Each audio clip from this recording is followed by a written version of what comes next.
States of any state by reason of the Harvard case involved the poll tax in the state of Virginia.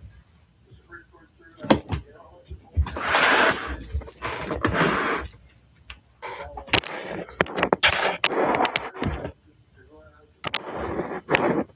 Passports That's all the gas.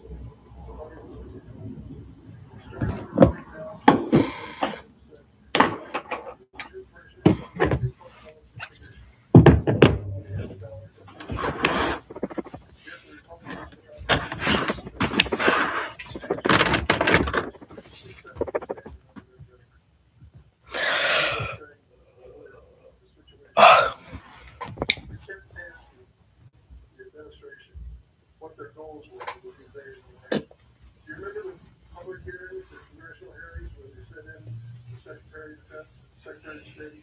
They were interrogated by senators and congressmen from both political parties. They asked to explain why we invaded Iraq. The reason you don't remember is never happened. We invaded this country without any congressional aid. We were bound by the United States, and that's what we had to invade. I was skeptical. I was one of 23 senators who voted against the invasion of Iraq 22 years ago. One Republican and 22 Democrats. It turns out to be the best vote I ever cast. When we sent our forces in there, stopped us, and then they started looking for weapons of mass destruction. And found none. None. Here we go again. The $200 billion first appropriation for this war. $200 billion, just a portion of that money, have been saved for health insurance premiums, helping people pay for the United States.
Chuck Norris was 86 years old, lived obviously a legendary life, and was very much known for numerous accomplishments, being a martial arts legend as well as being an acting legend as well. I'm Ryan Schnell. Thank you so much for watching live now from Fox. We're going to go ahead and head out to the second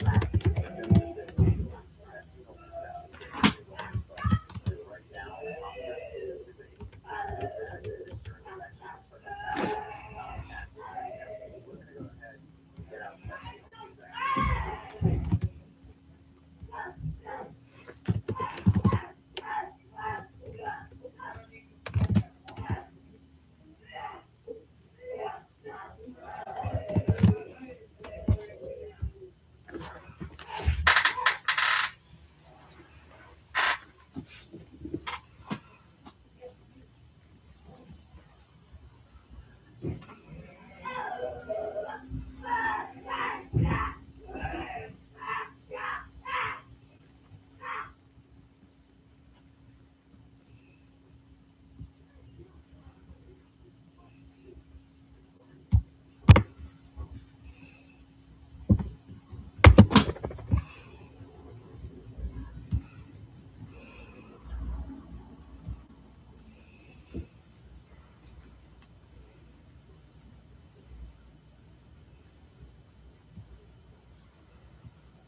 all back by Thursday money back guarantee. But you have to act now. Call 1-855-777-9651 for a free quote. 1-855-777-9651. From hard hats to steel-toed boots, Breaker's got your safety needs covered. Shop Breaker's vast inventory of safety products. Call, be good, or just stop by. Breaker for the ones who get it done.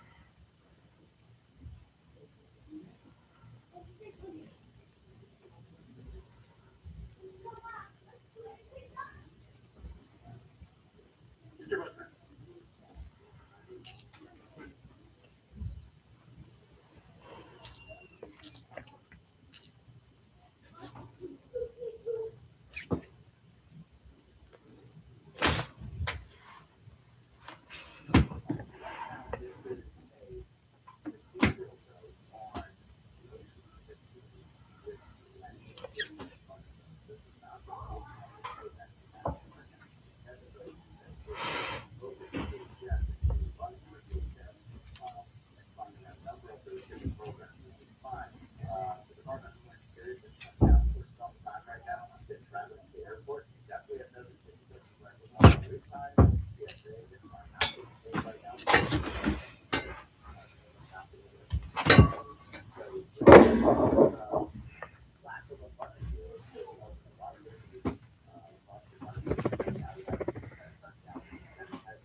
Of different concessions when it comes to ice and reforms to ice, including body cams, which is something that both sides do agree on. But then there's push for additional warrants. There's a push to end roving patrols. Pretty much a number of different issues that are on the table here. Some of them are seems open-minded from Republicans with that, but a lot of them Republicans have said are non-starters and very unrealistic. So it does not appear that this is going to pass. It needs 60 votes to pass, and it just simply is not going to happen. That we don't know how many Democrats are actually going to vote in favor of DHS. So this is an expected failed vote that is happening right now. We are expecting the Senate possibly to session throughout the weekend to try to come to some kind of agreement on DHS, but also to continue trying to pass the Single Act, which has faced a lot of pressure on to either abolish the legislative filibuster or utilize this parliament filibuster to try to pass that bill, which is a bill that would require citizenship to vote in federal elections and also require voter ID on a national scale too to vote in federal elections. We actually spoke earlier this week with Congressman Dusty Johnson of South Dakota. That is a congressman who obviously knows the district very well from the same state. Let's go ahead and listen to what he had to say from our conversation.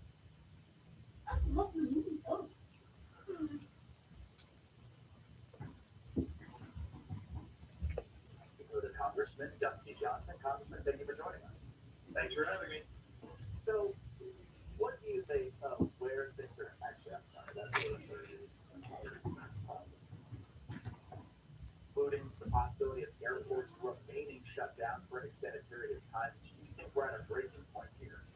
We are getting awfully close to a breaking point, and this is totally unnecessary. I've said for years that shutdowns are stupid. That's true when Republicans have caused the shutdown, and it is true now that we're in a shutdown caused by the Democrats. We just need to get the yes on it. It is totally unfair for TSA agents and other folks within Homeland Security who've gone 45% of this fiscal year without getting paid. This is obnoxious. No member of Congress should be getting paid for this shutdown. And frankly, we should pass my bill, along with Ron Johnson in the Senate, our bill to eliminate government shutdowns would finally put an end to the madness that is almost uniform, almost uniquely American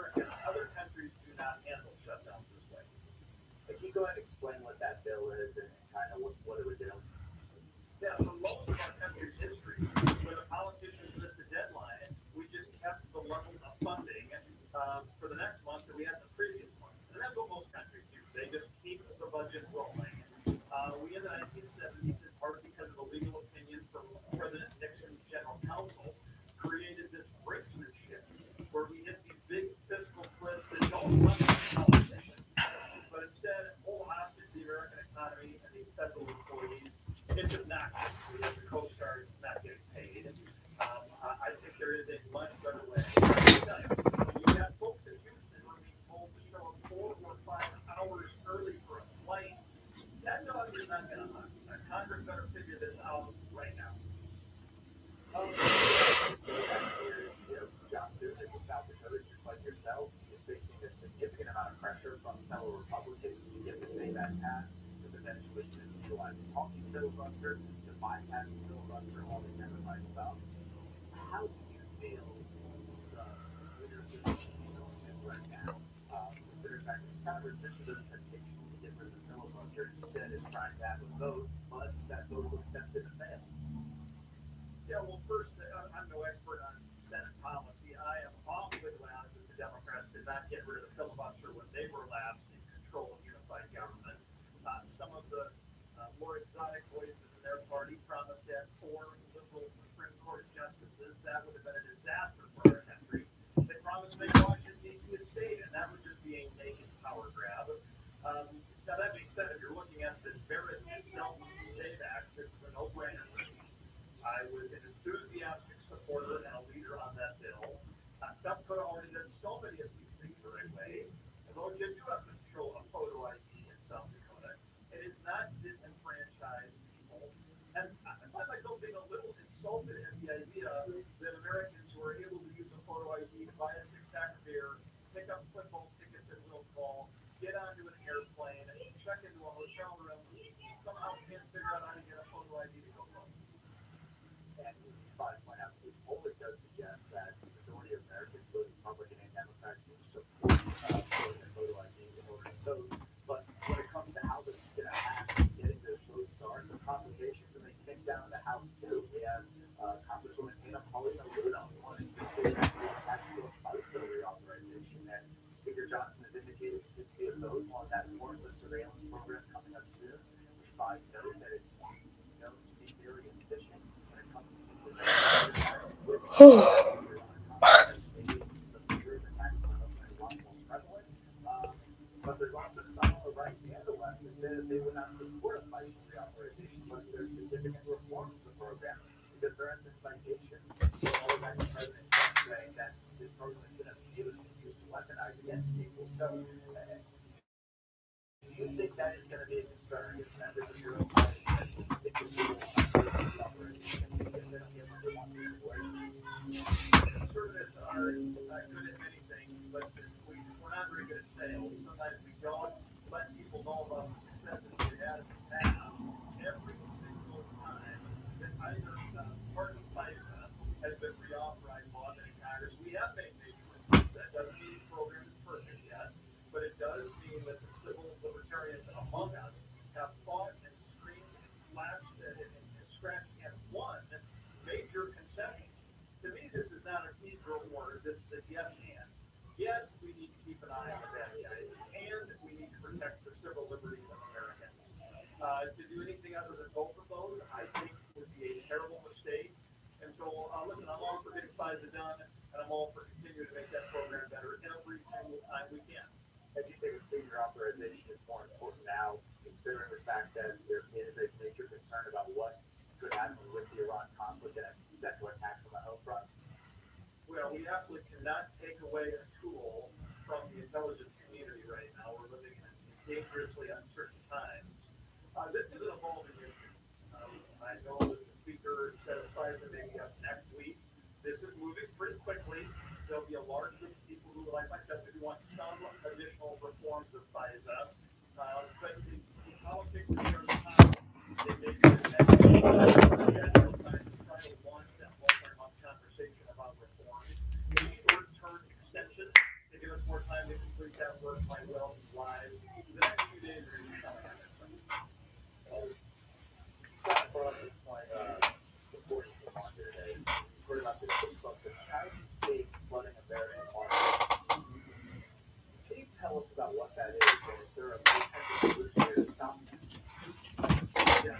1,000 different brands that they've built.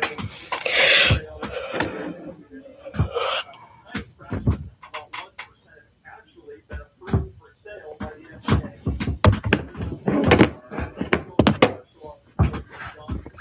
Yes, perhaps I think we can do a pushback on the Chinese Communist Party so that they quit export. They've got an illegal big problem in China. They know how to turn off that problem on their shores.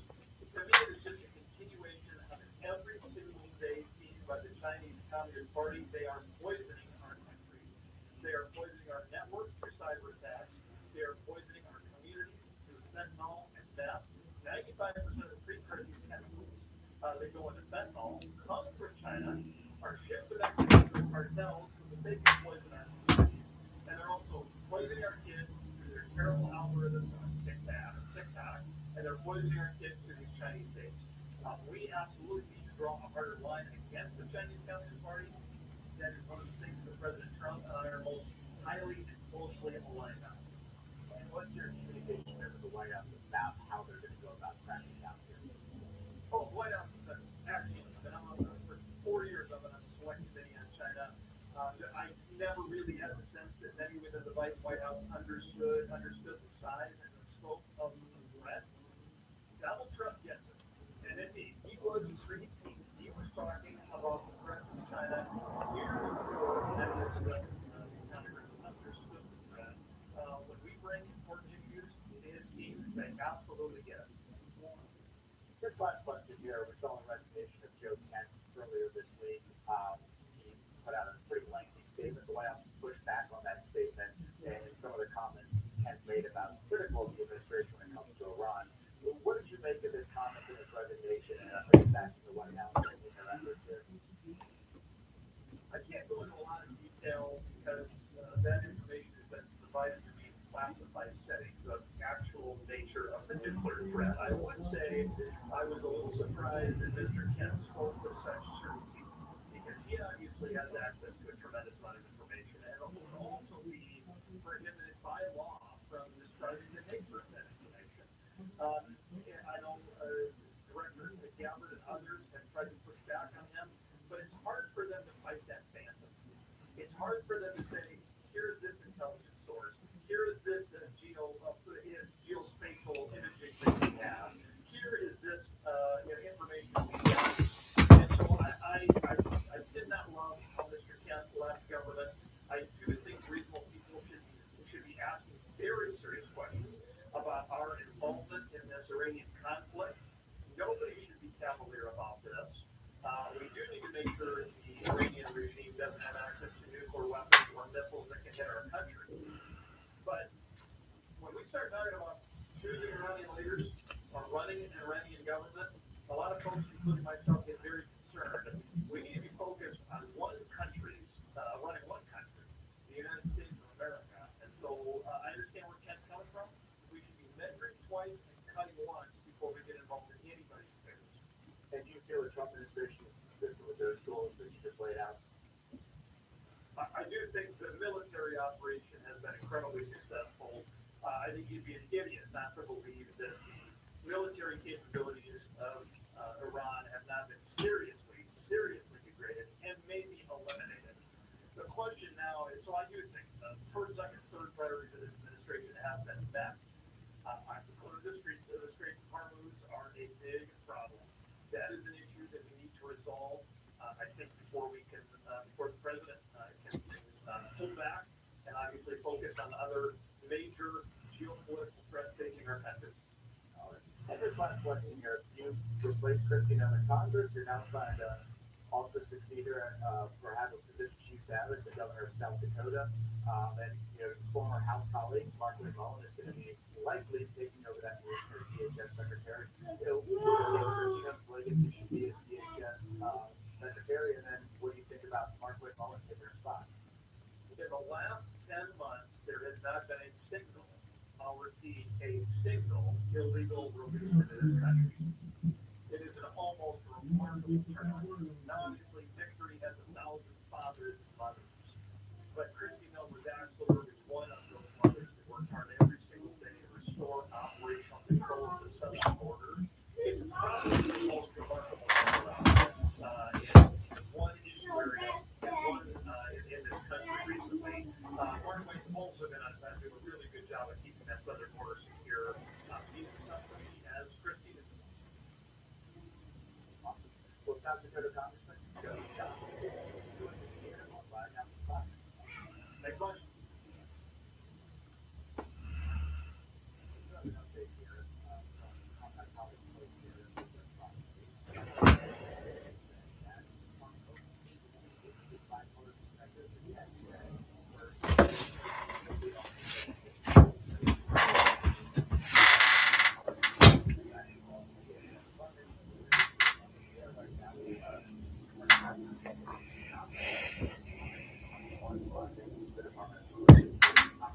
Thanks so much for watching. We'll fly down to Fox. We're going to take our next break up the hour. More news for you coming up in just a bit. Stay with us.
Hey, Brandon here for Nick Mobile.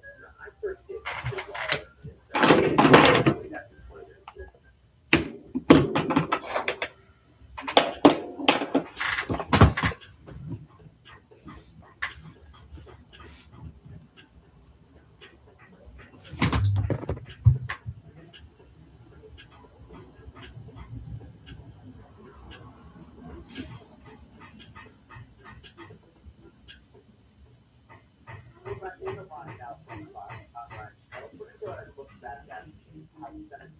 where we're still awaiting any type of progress on this vote that's happening right now on a bill that would fund the Department of Homeland Security. It is likely to fail in 60 votes. It does not include reforms to ICE, and that has been something that Democrats have pushed pretty extensively for, but Republicans have not really been willing to give them those demands. So we did get an update just before the break that on moment, President Tommy Morningstar is expected to be on Capitol Hill once again today. He was there earlier this week. The bipartisan group of Republicans and Democrats is once again supposed to be meeting with Republicans and Democrats, but according to Majority Leader John Biden, now Senate Minority Leader Chuck Schumer did speak on the Senate floor earlier today about Democrats' opposition. Let's go ahead and listen to those comments.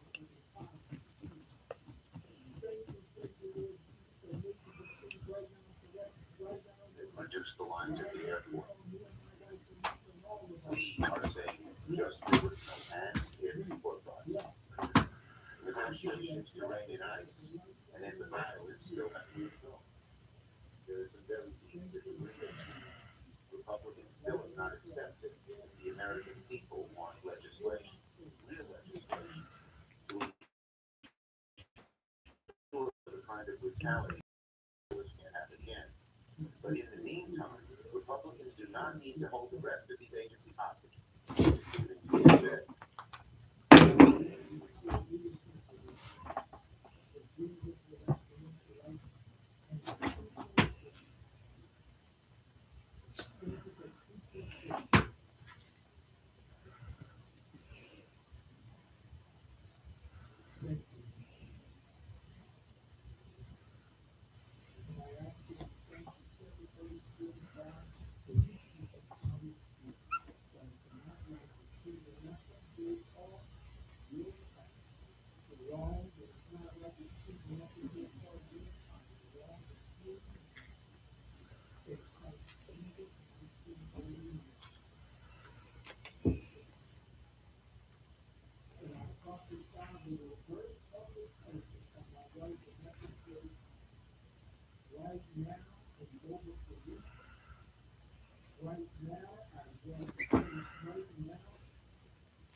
rock. And it just looks like the votes are going to be a struggle. You obviously have Democrats who are probably be a no, and pretty large on this thing. There might be some that vote for it, but most are going to probably be a no. And then you also have a number of Republicans who are probably going to be a problem there too, who might not vote for this bill. So we're talking about a package of $200 billion that is going to be very challenging to get across the finish line for House and Senate Republicans. Not only 60 votes in the Senate, there's 53 Republicans right now. You also have a very slim majority in the House, but a House Republicans there. So we're looking at the White House right now.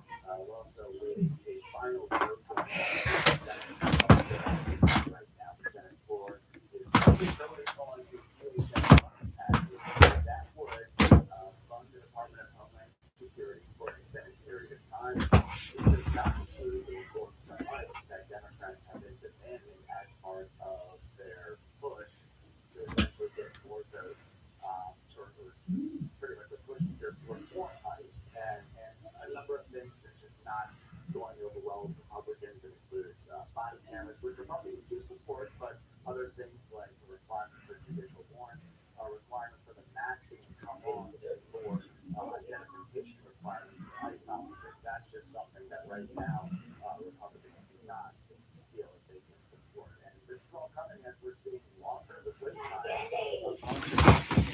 Out there, one of the many airports where we're seeing just a massive influx of people because of the TSA staffing shortages. So wait times have gotten longer. There's been rumors and word that some airports could close in their entirety if TSA is not funded in the near future. Keep in mind, TSA agents are not getting paid right now.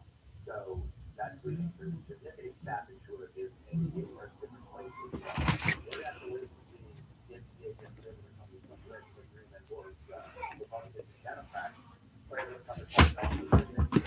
We did hear not too long ago that Tom Homan is expected to be on that. Tom Homan is president. Oh my goodness.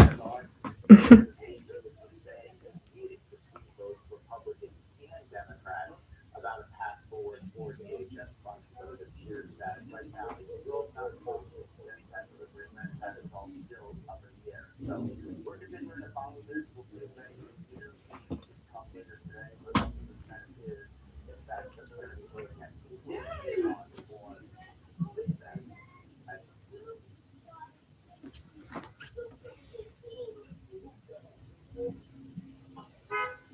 okay, we're going to head out to Boston to get an update from the Boston transit officer hospitalized after a struggle with a knife field at a Boston ambulance. That and get the recap.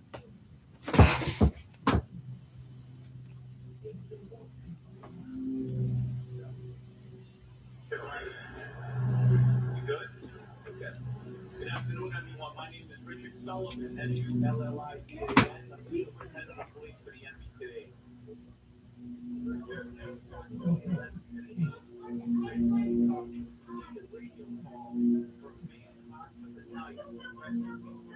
There's also reports of the staff hired from the front. Officers who were already on scene immediately went in that direction. Was armed with a knife, a struggle ensued. Instantly, the suspect grabbed for the officer's weapon. They continued to struggle, and ultimately the officers in control of him. During that initial struggle, somehow there was a discharge of the officer's weapon. He was not shot, nor was he at any struggle. How that weapon discharge will be part of the investigation. The SP is in custody. He's an adult male. The officer did sustain an injury to his knee during the struggle and has been transported to a hospital. There was a second officer involved who came to the aid of the first officer. He also went to the hospital with non-life-threatening injuries. Before I take any questions, I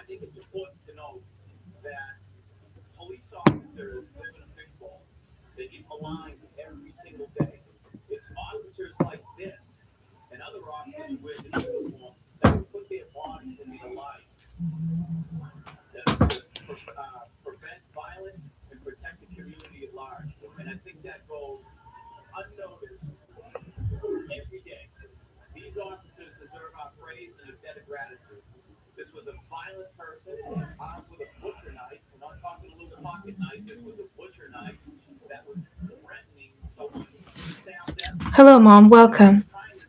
Have a great time at work, Mom. Hello, Mom.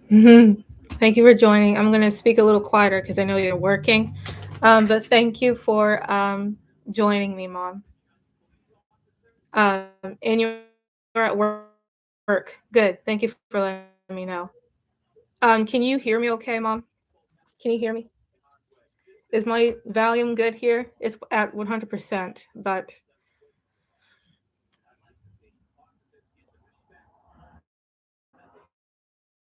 oh, you're very welcome. It's good. Okay. Good. That's good. I want to make sure that you can hear me. Welcome in, Mom, and have a great time working while you're watching. Thank you for watching. Okay, that's good. Thank you for telling me that the volume is good. Thank you. Okay. You're very welcome, Mom. Very welcome. Very welcome. Watching me while you work. Yes, absolutely. 100%. 100%.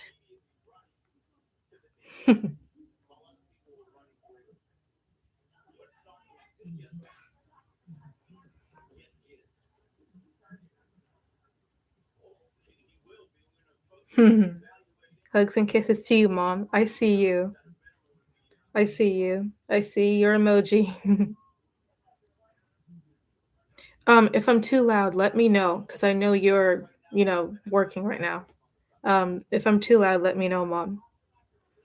If I'm too loud, or turn me down, however you want it.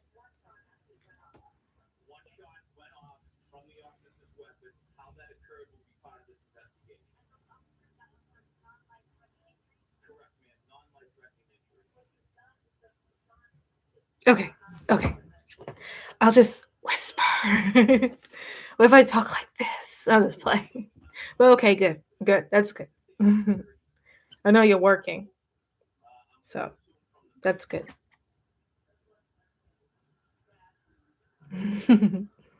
Good. Thank you for letting me know. No, the sound is good. Good. That's really good. Really good.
location, I don't know that right now.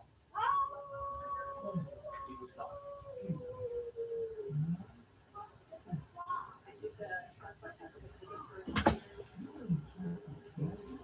I believe he was seen by EMS, but he's currently at Transit Police Headquarters, so I don't believe it was anything substance. That was asked and answered, sir.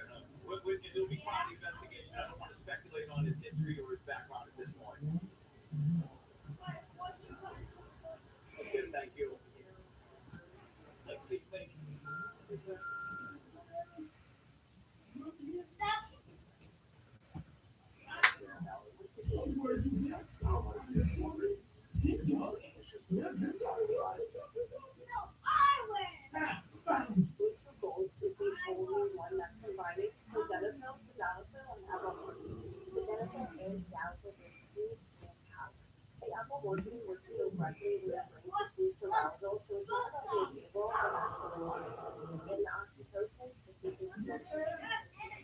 We're talking line 5 performance and passion. It's the feeling happens.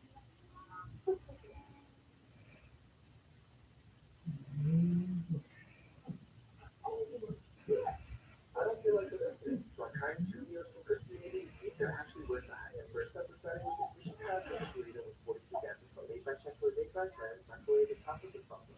Well, that was insane.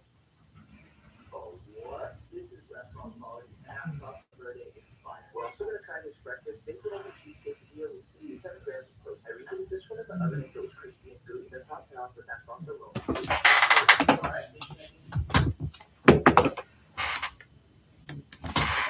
Just a little bit. Stay with us.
Don't go that way. Slow.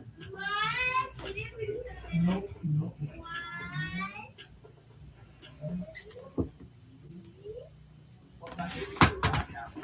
Top right. Oh, there's no food stores this afternoon. Texas right now. Where Governor Abbott is discussing possible job programs in the state, creating jobs in the state. But we also might see to address Chuck Norris, the celebrity who lived in Texas, martial arts icon, and acting legend.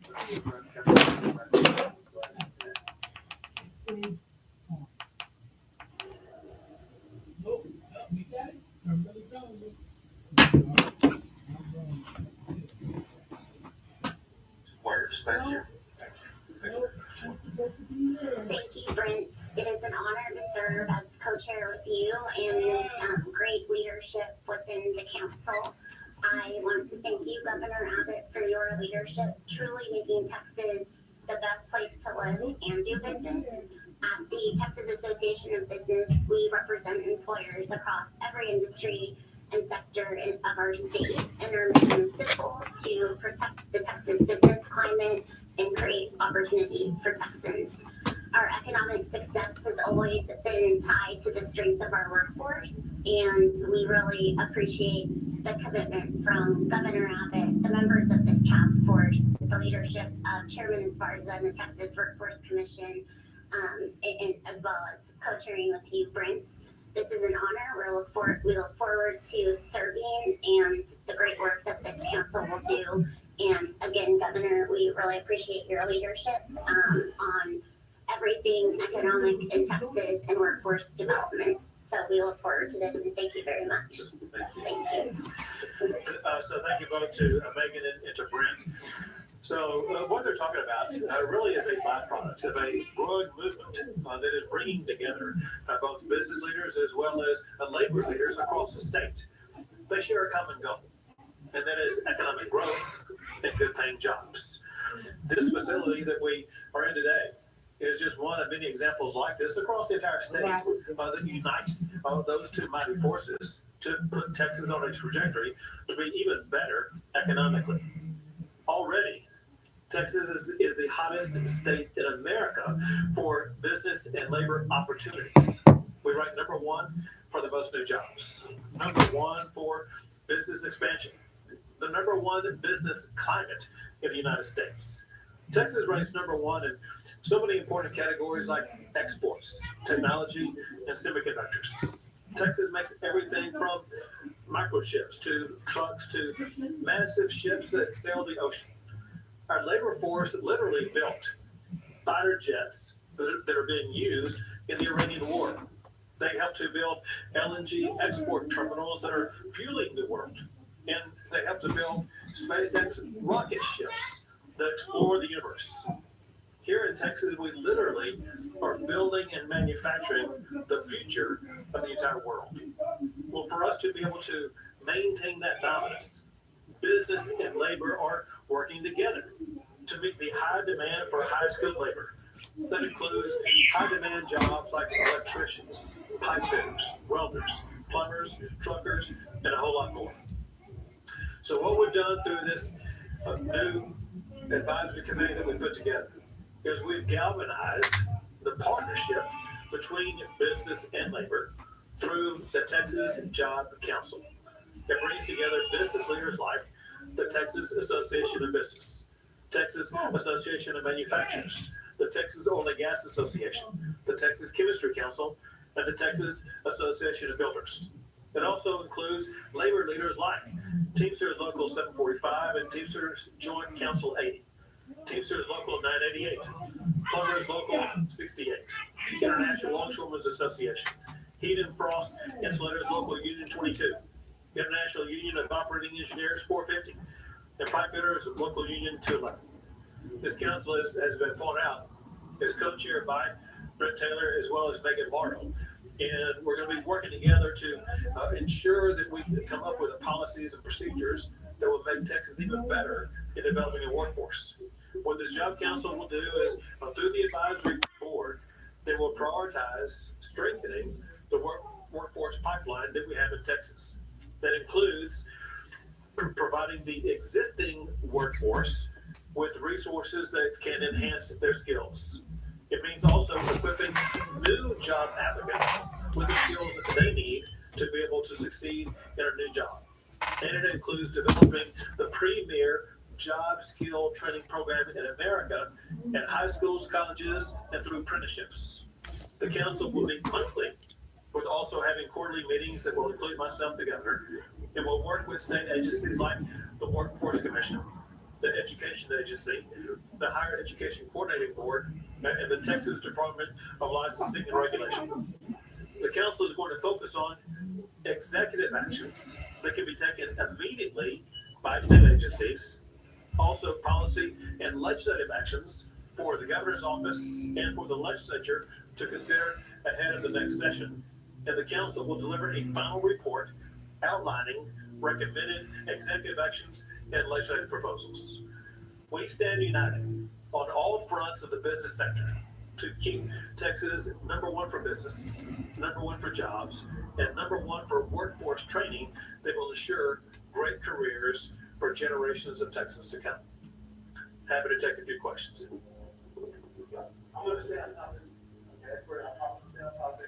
First, we're gonna do the correct? Yeah. The question is gonna be, we made it a point by saying that this is the first time that the Republican governor has come to your office. Why is it important? And what do you think about this job council? Well, I think it's important because it shows that Governor Abbott has, he's reached out to labor in general to help with the development of jobs in this state.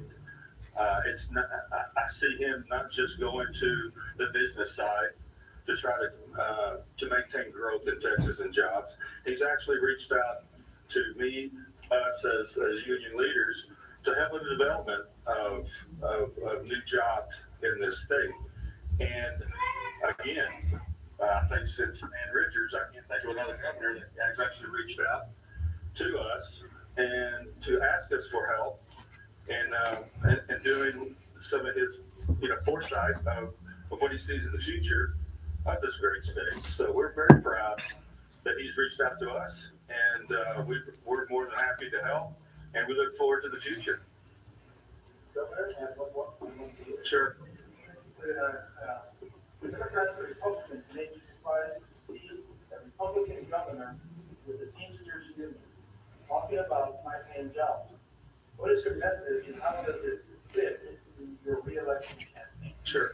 First, if I could, on a side note, let me applaud you on your clothing attire today. well done. Did you watch the game last night? Well, they won last night. Yeah. No, big upset victory. So, a quick hook of horns. But that point aside, listen, this is very important because we have a good problem in Texas. And that is, there's such high demand for so many people in the workforce that we need to work with labor providers as well as businesses to find ways to be able to meet that demand.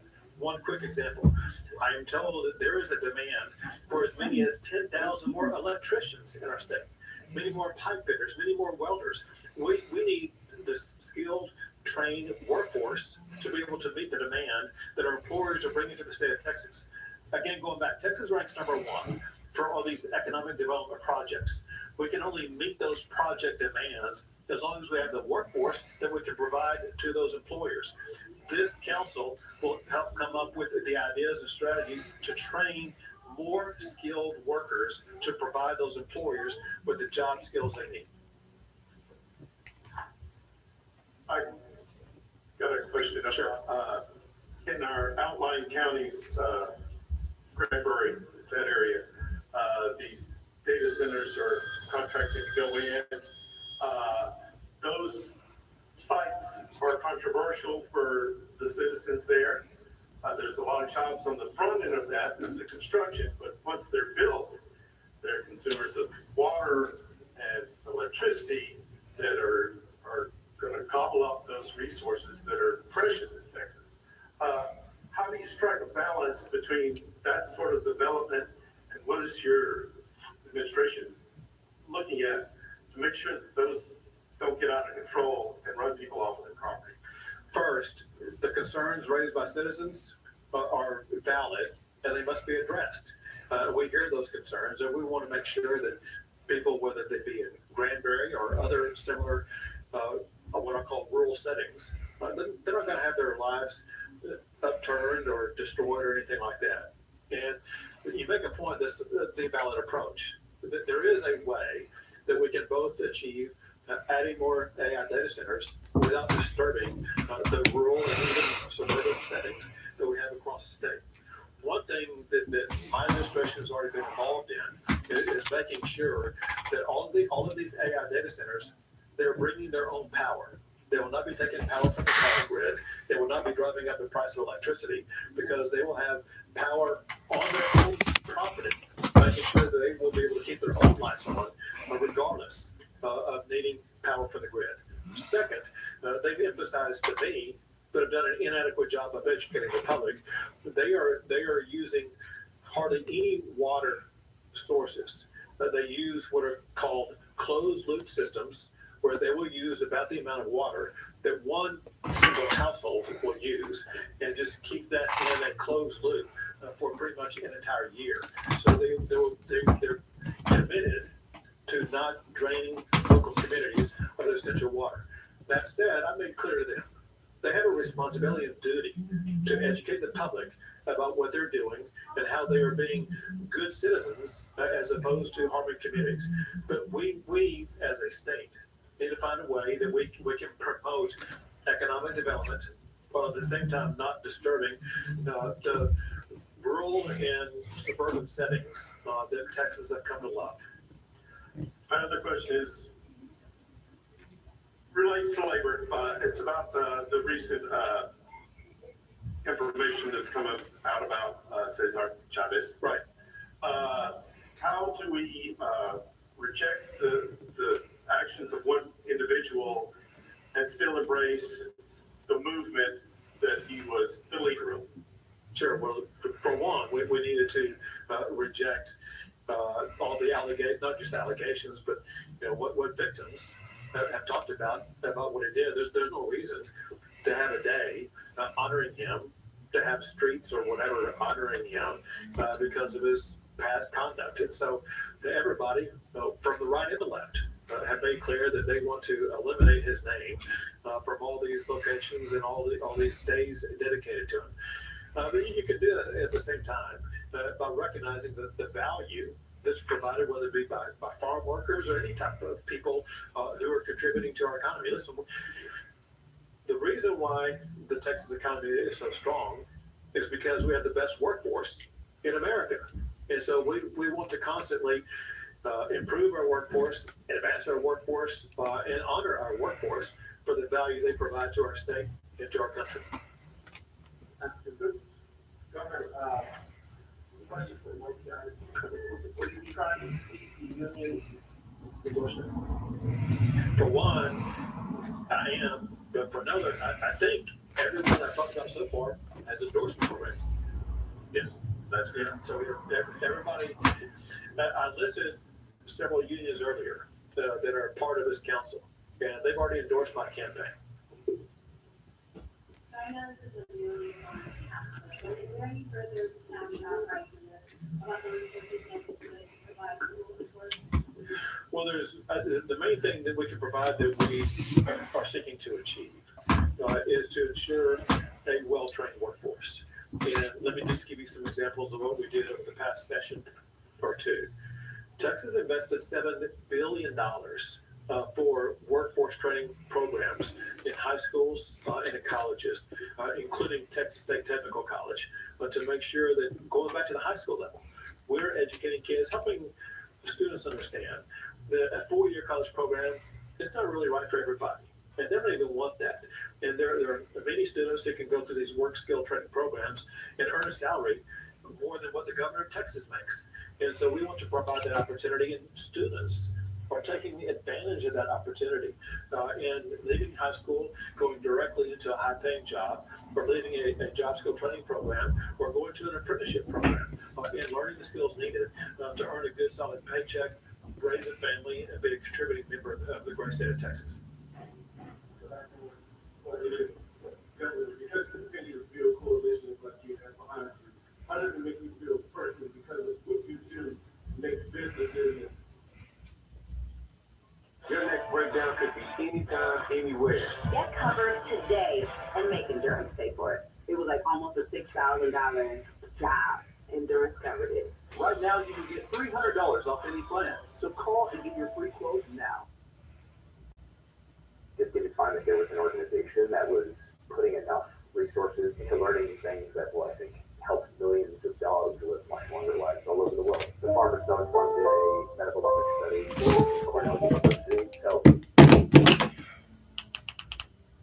it shows that we are involving and including everybody in the entire economic system to advance our future. Again, it takes more than just business investment. It takes, the workers, the employees, the labor, who will be performing the jobs that are being brought here for all these businesses. It takes both in order to succeed. And no state is doing a better job of that than is Texas. Thank you all. Take care. Thank you. All right, you're listening to Governor Abbott there in Dallas talking about job creation with labor leaders in the Lone Star State. We're going to go and take our next break. We'll have more news for you coming up. I'm Ryan Schmaltz. Thank you so much for watching Live Now from Fox.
The national debt has exceeded $39 billion.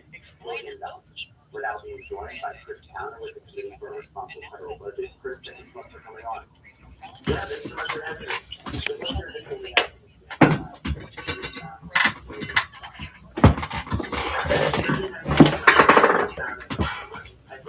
so large, it's really hard for a lot of people to fathom. I mean, $1 trillion is a lot of money. He's confident with Donald Trump back in office. But really what it is a symptom of really not deciding to actually pay for our priorities over the last few decades. The Department of Justice says roads and several Florida brought weapons to the Capitol and set up a quick reaction force teams in support of operations aimed at using force to stop the lawful transfer of presidential power. Is that violence or is it not?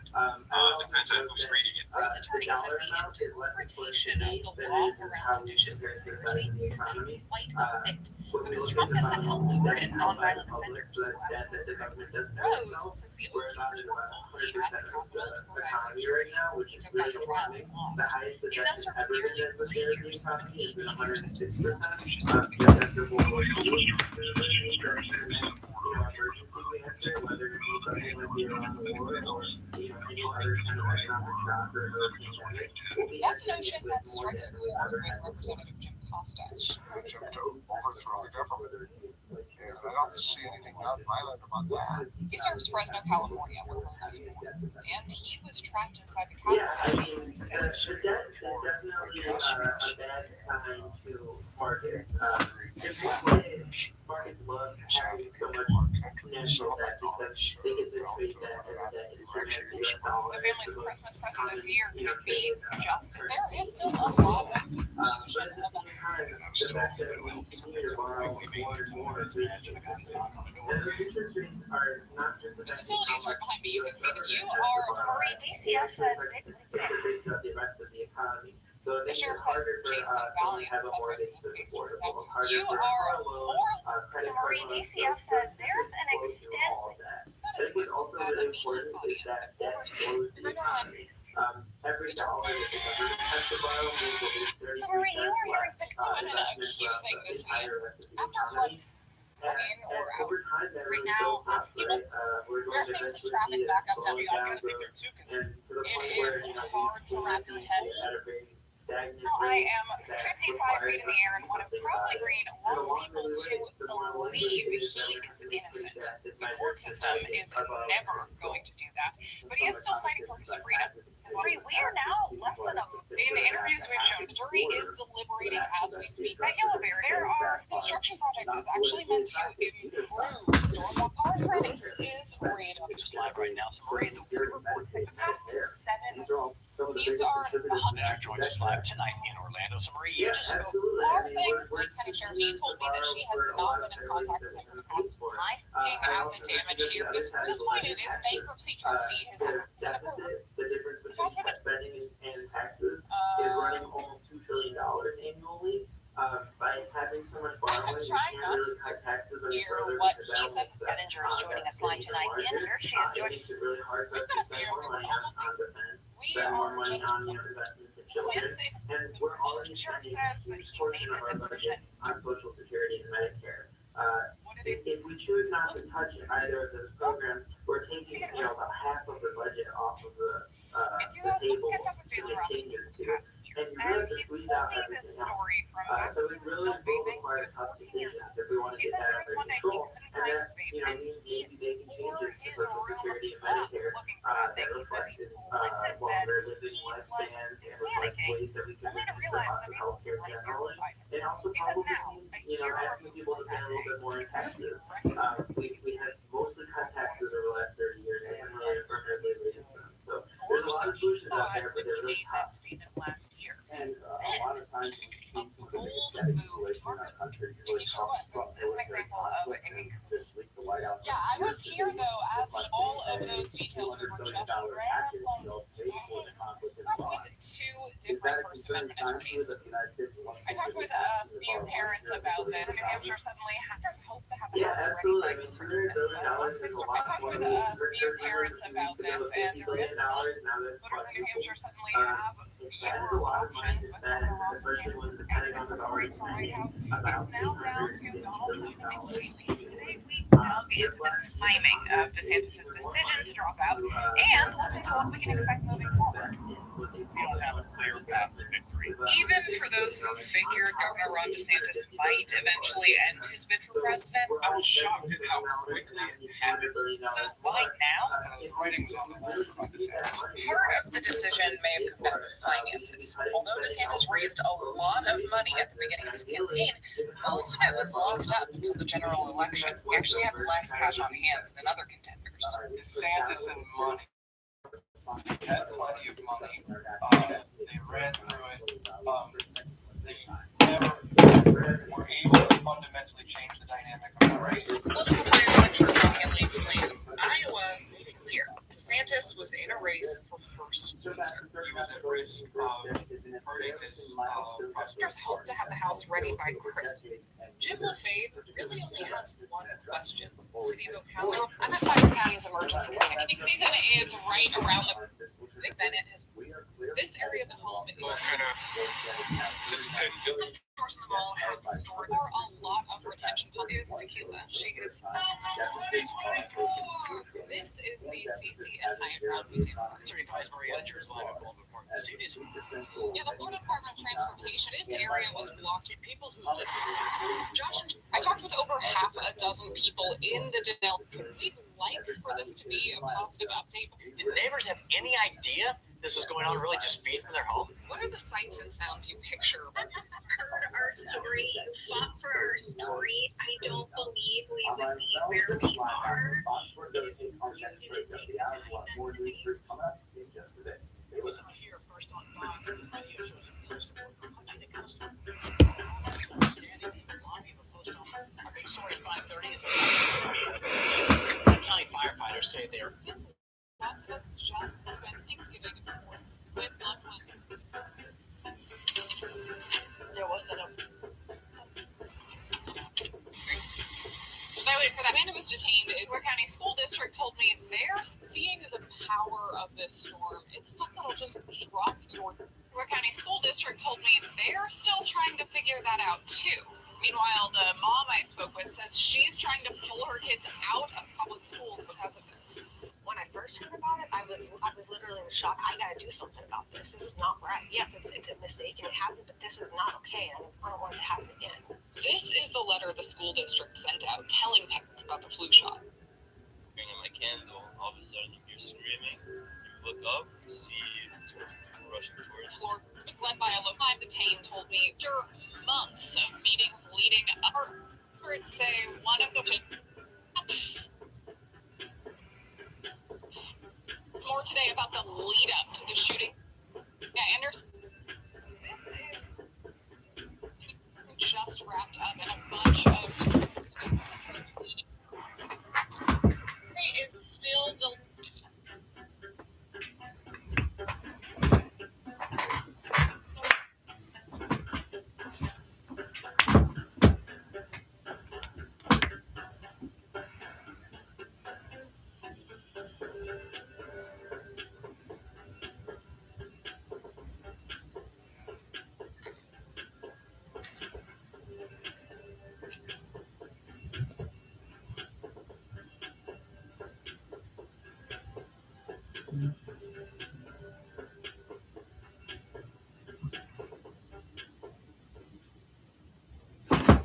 Welcome back in the line now from Fox. I'm Ryan Schmelz. We've got a number of stories that we're following right now, but we're also following the Senate floor, where the Senate is voting and still has been voting for the last couple hours on a Homeland Security package that would fund the Department of Homeland Security and ultimately end the government shutdown on DHS, leading TSA workers getting paid, leading to ICE getting additional funding, as well as a number of other things. But it looks like this was always destined to fail and that Democrats were not going to be supporting this effort.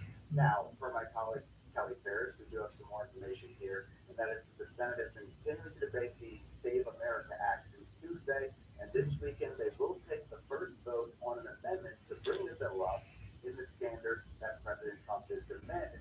So President Trump has 5 total components. He wants all of this to be part of the act. That includes proof of citizenship to register to vote, voter ID on election day, a ban on men in women's sports, a ban on transgender surgeries for minors, and restrictions on female. So again, those are the demands that President Trump is pushing for as part of the Save America Act, and we are expecting that vote to likely happen this weekend. Now we're going to go ahead and head out to Georgia, where Governor Kemp earlier today addressed a number of tax-related issues. Let's go ahead and listen to that. About affordability. Here in Georgia, we don't just talk, we act, and we also deliver. This isn't an issue that we just discovered. It's one we've been taking action on for years in a strategic and carefully planned way to help hardworking Georgians. Since 2021, we have now enacted 4 income tax refunds, the largest income tax cut in state history, targeted suspensions of the state gas tax 4 separate times, and have now done 2 rounds of property tax relief. All told, that is over $11 billion of taxpayers' money that we have put back in their pocket.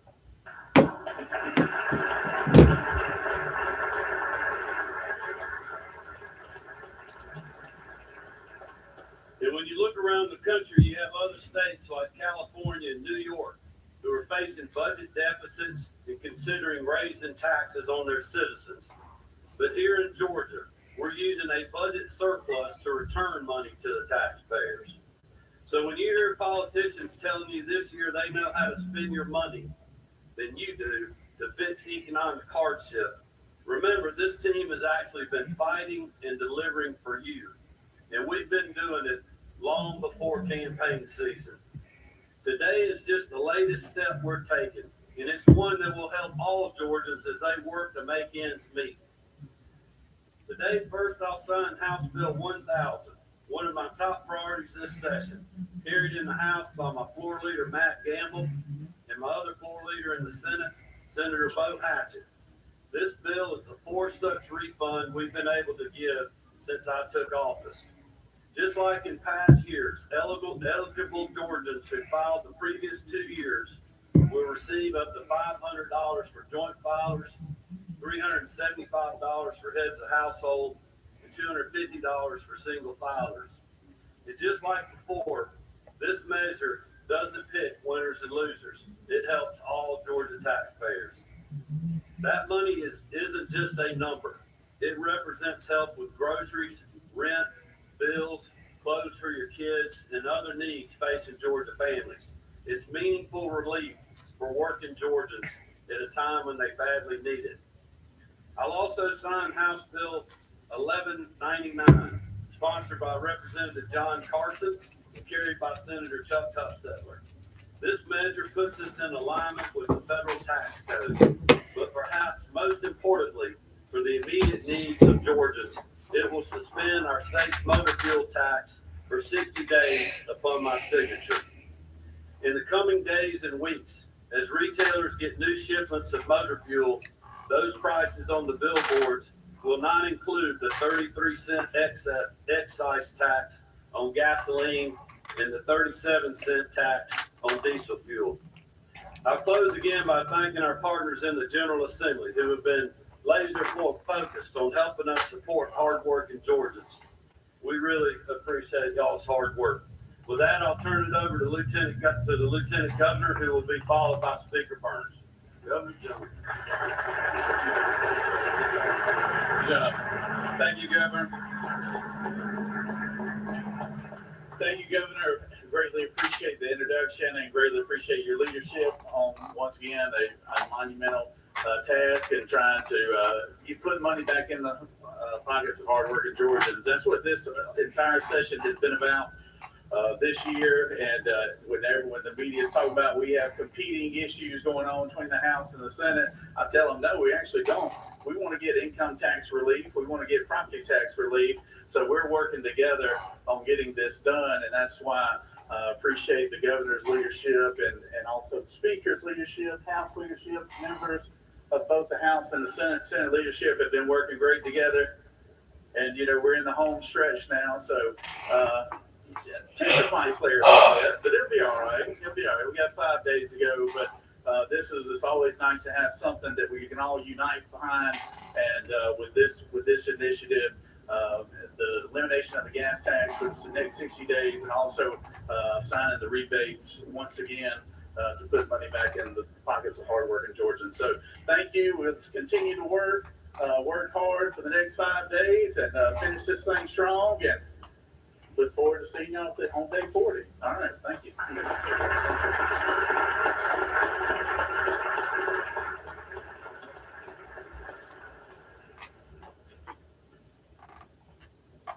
Well, it certainly is one today. It's a good morning. I'll say good morning to y'all. But y'all know what I know. A day like today is especially great. It's a great day to be a Georgian. Thank you, members. Y'all got to get all together on that now.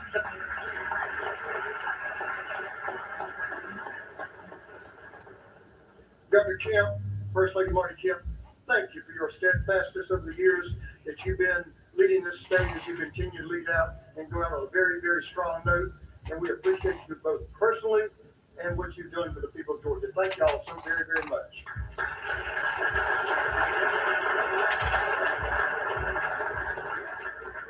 To our colleagues in the Senate and the House, thank you for the work you're doing. Mr. Lieutenant Governor, thank you for your partnership, because we both know that we're working for the best interest of all Georgians, and we're going to continue to do that. And we'll finish this up very strongly. So know that's the case, and we look forward to working together the remainder of this session. Today, the General Assembly is once again delivering critical relief to our fellow Georgians, when and where it's needed most, in their pocketbooks, right, Governor?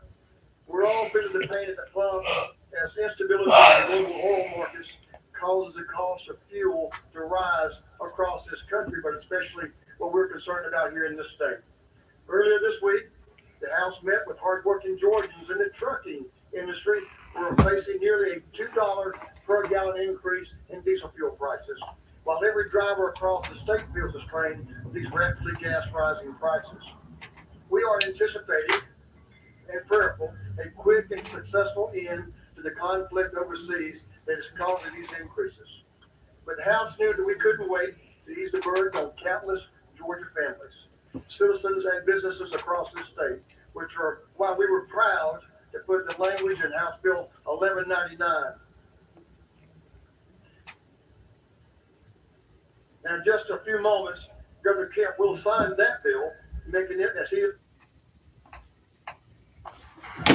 More boxes, more options. Georgia has over 1,700 box types in stock. I'm ready to help you pack, store, and ship.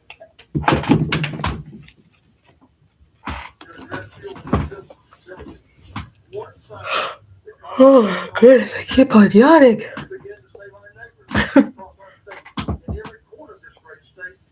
$400 million over the next 60 days. Now, whether it's the immediate relief for millions of businesses, drivers, and citizens, of course, in House Bill 1199, the income tax rebates enabled by House Bill 1000 on the property tax relief grants in the amended budget 2026 amended budget, here in Georgia, we aren't just talking about addressing affordability, we're delivering the results. And we aren't finished yet on the governor and governor. We still got work to do. We're also working to lower the cost of insurance for Georgia's families, homeowners, and drivers across our state, and all the businesses across our state, and to provide further tax relief for Georgia homeowners and tackle Georgia's literacy crisis to get our children to read, and which we know, we all know, that will strengthen our workforce. Excuse me. And secure our long-term prosperity for generations to come. We look forward to ensuring that the Senate has all the information they need to consider these propositions, and we look forward to working with y'all on those a year into the government. While the General Assembly is taking these steps to support our neighbors here at home, I would be remiss if I didn't ask you all, please join me in keeping our American heroes across this globe in our prayers. Thanking them for their service to our great nation, as well as their families and loved ones, which are prayers and that they will be safe. Thank y'all for being here, and thanks to the colleagues, the governor, lieutenant governor, and all that's being done to make Georgia continue to make us a very blessed place to live and work for family, raise a family. I just want to thank God for continuing to bless us all and bless this great state. Thank y'all.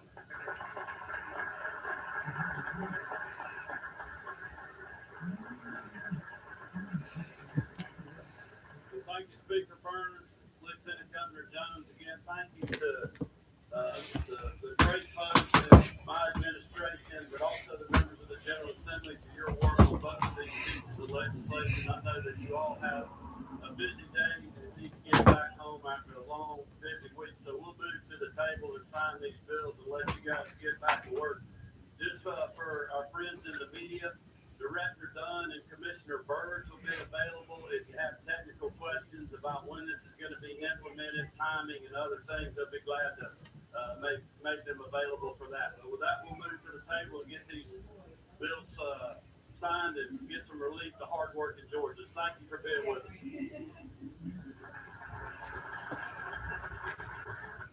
All right, you were listening to Georgia Governor Brian Kemp discussing the tax cuts in the state. I'm Ryan Schnells. Thank you so much for watching Ryan Out of the Box. We're going to go ahead and take our last break of the hour. We'll have more news for you coming up in just a little bit. Stay with us.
Oh my gosh, I keep on yawning.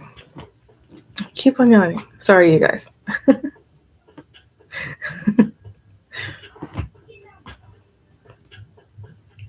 keep on yawning.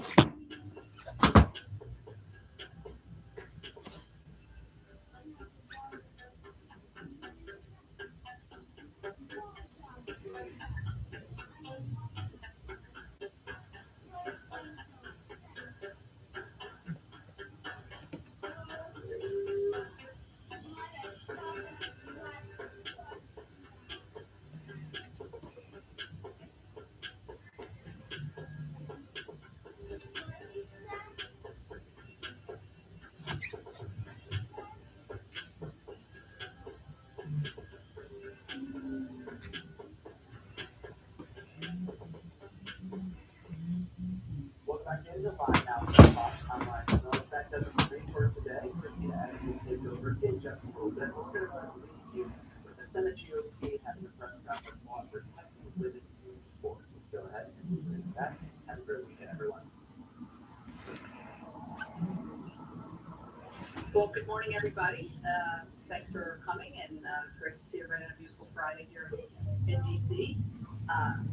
Before we start talking about the topic at hand, I think it's important to point out that today is the beginning of Women's March Madness, and we're going to have some really good women's basketball. And so my passion for sports will be my West Virginia Mountaineers are kicking off tomorrow in Morgantown. Actually, I think the girls come up tomorrow. Kick off in Morgantown, and we're really excited. The whole state is going to pack the stadium for the West Virginia Mountaineer women's football team. Women's basketball team, sorry. So, with so much emphasis on the Save America Act that we've been talking about, the leadership of Senator Schmidt and Senator Blackburn, we wanted to talk about an issue that we've talked about a few times, but I think is still very important. It's about fairness. And this is about a part of the bill, a part of one of the amendments that really would prohibit biological males from competing in women's sports. To me, this is simply an issue of fairness. It's very simple. It's not an easy concept. Many of our women, and we know what women's athletics does for women as they grow into adulthood, leadership skills, learn how to win or lose, learn how to have focus. But they want to have a chance to win, and they want to have a chance to compete fairly. And we've seen across the nation where this has been issued either swimming teams, track and field, volleyball teams, you name it, where the unfairness of having biological males competing against women has set up unfair situations, made our women uncomfortable in the locker room, on the playing fields, and at their colleges and universities and high schools. So we are going to be voting on the Tuberville amendment, the Tuberville bill, which will be the amendment tomorrow, and I overwhelmingly support Senator Tuberville's bill, but also these guys here that are here with me today who feel just as passionately about me, about the fairness of having women's sport be for women and be for women athletes. So I'm going to turn it over to Marcia. Thank you so much. And yes, indeed, we have passed 50 years of time. And as we have done that, we've seen participation in women's sports increase to the point that before Title IX was put in place, we had less than about 300,000 women in high school and college who were participating in sports. Now that number is over 3 million. This is a good thing. And as Senator Tucker said, what you have is an opportunity for women to compete, to excel, to get scholarships, to learn how to be a part of a team, and to learn how to lead a team. A very important skill that they develop as they go through high school and college and move into their careers. Now, most women are not going to play those sports, but they really benefit from the opportunity to compete, be a part of the team, and excel, and get that scholarship, pay for their education as they're in high school and college. All good things. Now, the Democrats have decided they would like to really rip apart Title IX. The reason they want to do this is because they would erase, they would choose to erase the women's category in sports. So as we began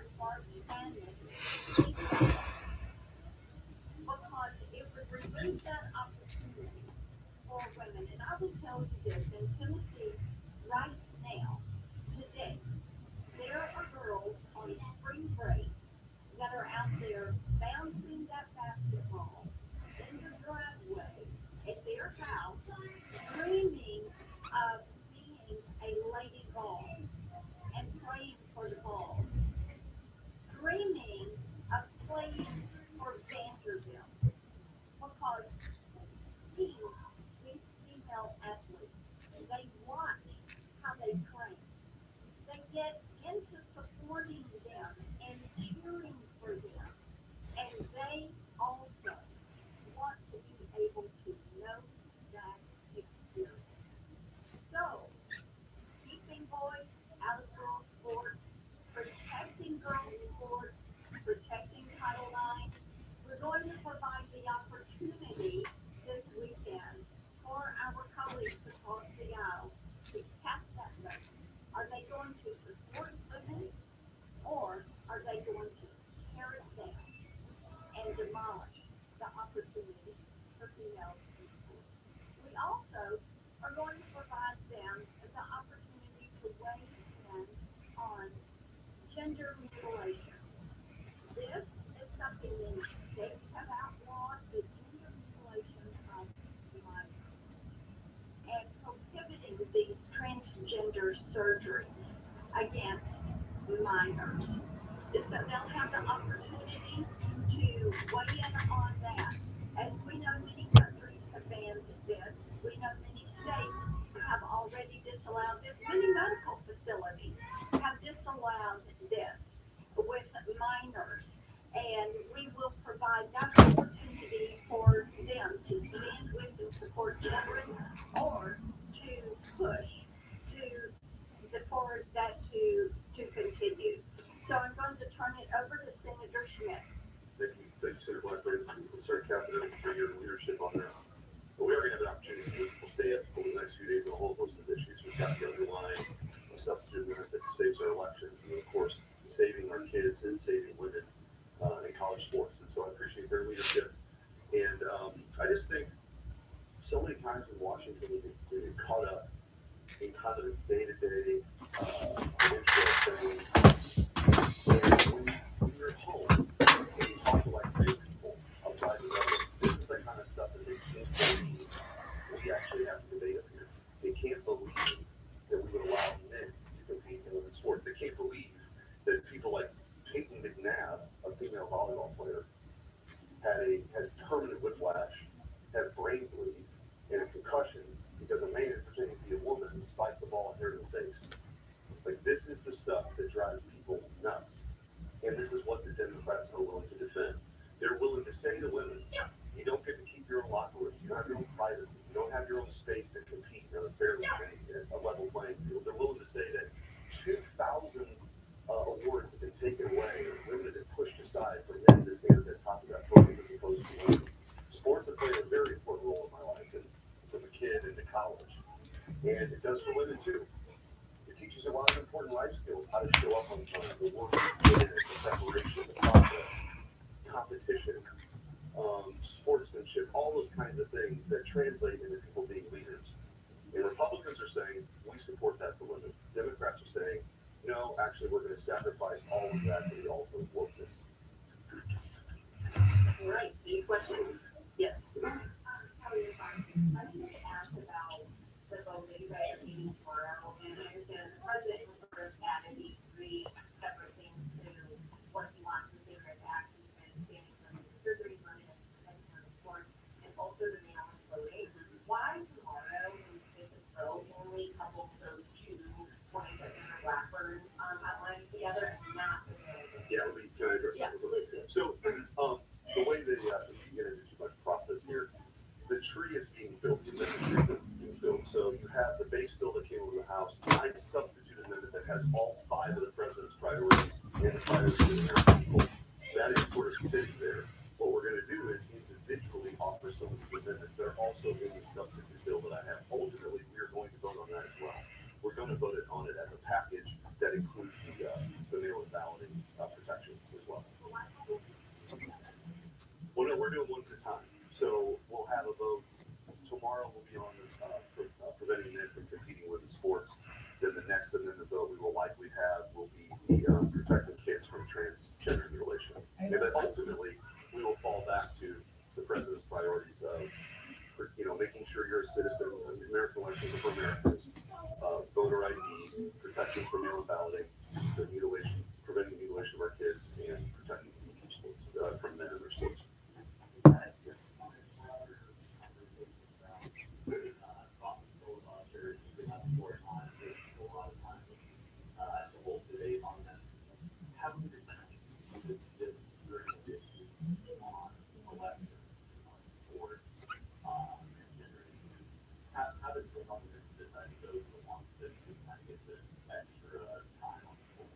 Well, I'll start and then you guys, well, I think what we see here is, the differences between Republicans and Democrats really.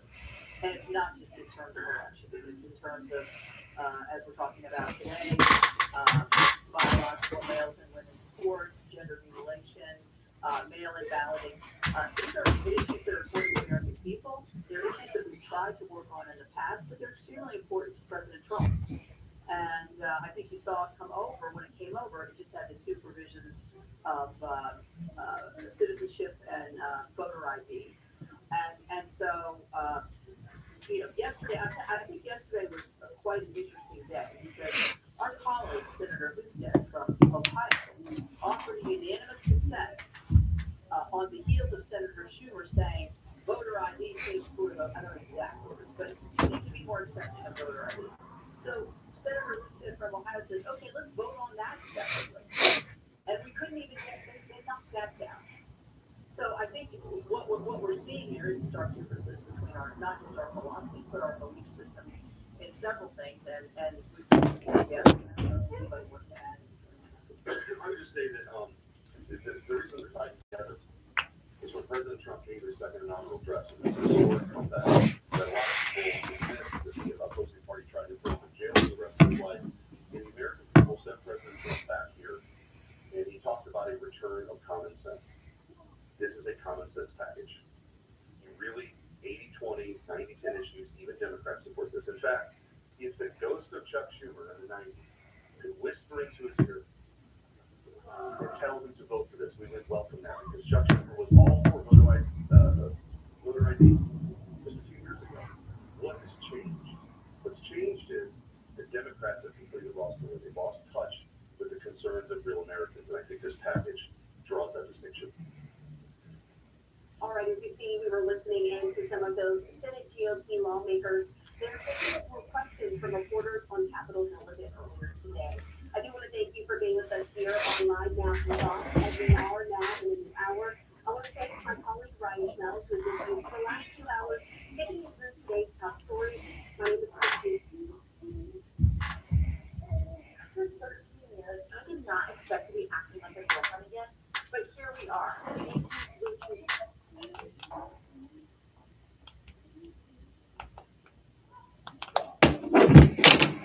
Reported that the Pentagon is seeking $200 billion in additional funds for the Iran war. And so, of course, we were listening into Defense Secretary Pete Hegseth as he confirmed that number just yesterday, that the supplemental request is expected, emphasizing that the amount could possibly change as well.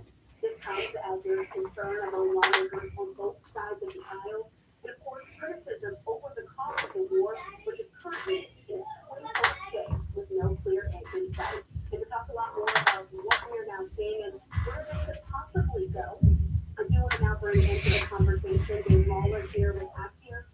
Dave, thanks so much for being with us here on Live Now from Fox. Thanks for having me. Well, there's a lot of conversation happening about that number. $200 billion, large number, and no other way to split it up or discuss it.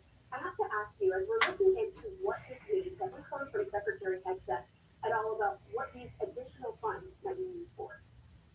Yes, so Secretary Hegseth said that the money would be used to not only replenish the weapons that have been expended by the United States so far in the war, but also to basically ensure that those stockpiles are even more filled than they were going into the war, so that we're ready and locked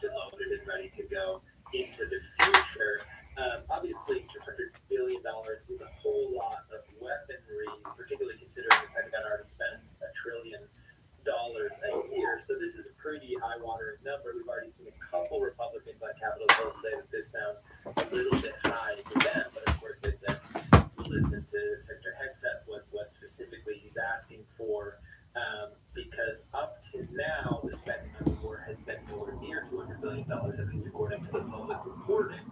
So, of course, some people saw that number and said, does this mean this war is going to go on for a heck of a lot longer if they're going to spend $200 billion? Hegseth is saying that this is to ensure the long-term stability of our weapons stockpiles rather than because we're going to have a much wider war. And of course, we'll continue to see how all of those implications come together. But you mentioned that public reporting on the numbers. Have we seen anything floated out there specifically by the Trump administration or others who might have some insight into what it stands at now?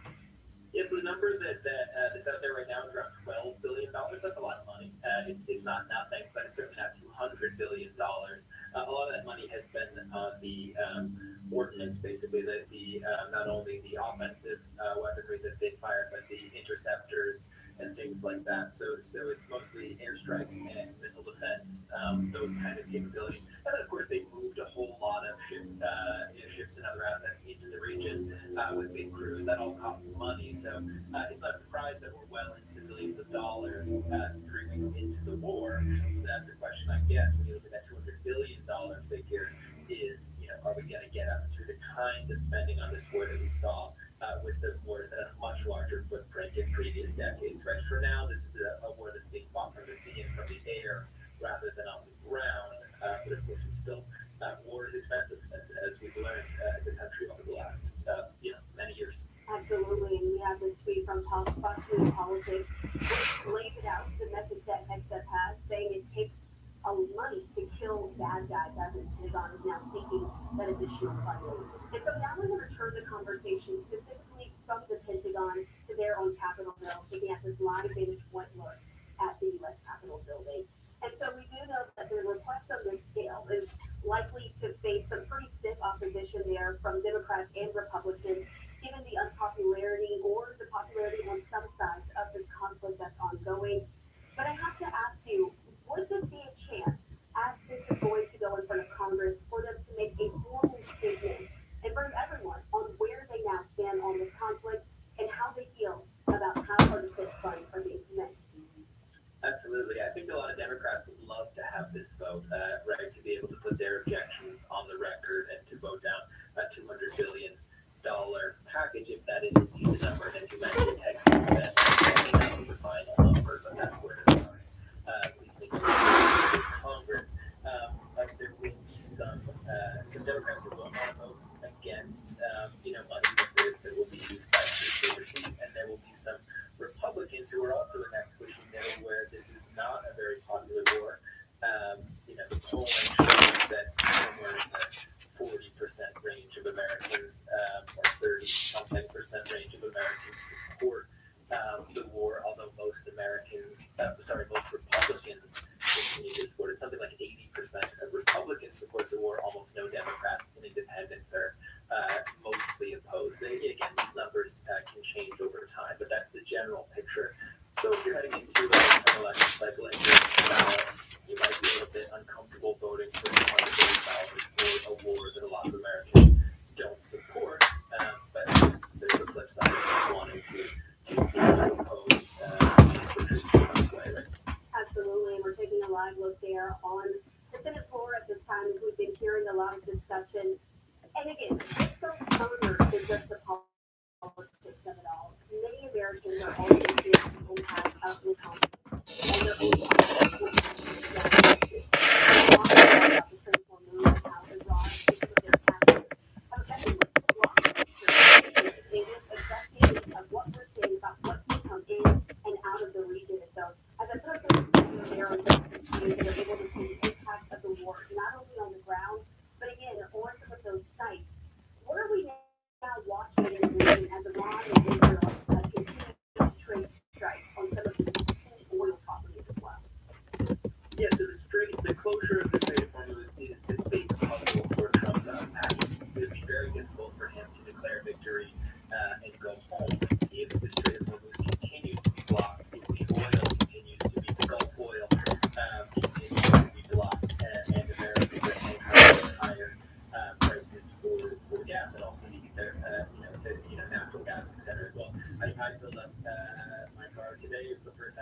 over $4 a gallon for gas here in the DC area. So, I think Americans are starting to feel it more and more in their day-to-day lives. Every time they drive by a gas station, it's a reminder that there's a war in Iran that, is facing some real difficulties. And, for President Trump, his current mindset is we keep knocking out Iran's ability to strike ships in the Strait. So there's a lot of airstrikes happening on missile sites, launchers, etc., everything in and around that strait to try to help clear it up. And there's a real discussion happening now about whether it would be feasible to send in naval vessels and escort tankers through that strait to try to basically open it up for shipping by force rather than through negotiations. President Trump is quite frustrated with some allies who have not been willing to stick their hands up and say, yeah, we'll send our Navy in there and potentially take incoming fire from the Iranians in order to help free up the Strait of Hormuz. And then there's other options, including potentially boots on the ground that are being discussed in the White House. And a lot of this has to do with the fact that the Iranians have a chokehold on this strait right now, and done in order to remove that. Today, we always knew that was a possibility going into this conflict. So many different analysts talked about that here in the region as sort of the stronghold that Iran has as well. And so, as we're talking about that, staying on that topic, I'm going to put this up on the screen from Mark saying that the Trump administration is considering plans to occupy or blockade Iran's Hard Island to pressure Iran to reopen the Strait of Hormuz. No decision, though, has been made in the meantime, but a steady bombing and strapping campaign is now softening up Iran's coast. Of course, we appreciate some of the reporting that is being done by Axios on all of this. And so, Dave, as we're taking a look at the Hard Island, can you explain a little bit more about why that is so important and what that would mean if that means officially boots on the ground? Right, so this is an island that's about 15 miles off the coast of Iran, through which 90% of Iran's crude oil exports flow. So this is the processing hub for the entire Iranian oil industry, basically. So it would be a huge point of leverage for the U.S. with the Iranians if the U.S. were to either blockade or occupy the island, but it would be a very risky mission. I mean, there are Marines that are arriving soon in the region. There's some speculation about whether they could be used in an operation to occupy the island, but that would mean putting troops much more directly this way.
top stories that we're now following.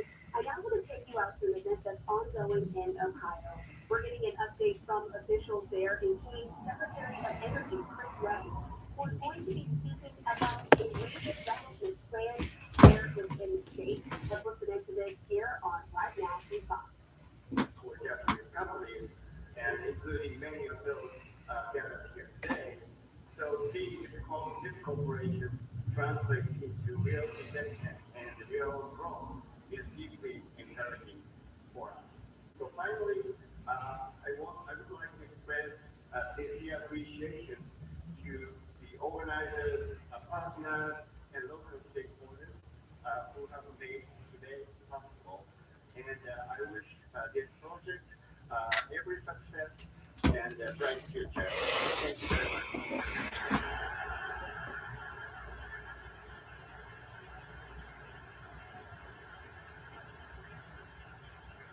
Please welcome Mark Ryder, President and Chief Operating Officer of American Electric Power, Ohio.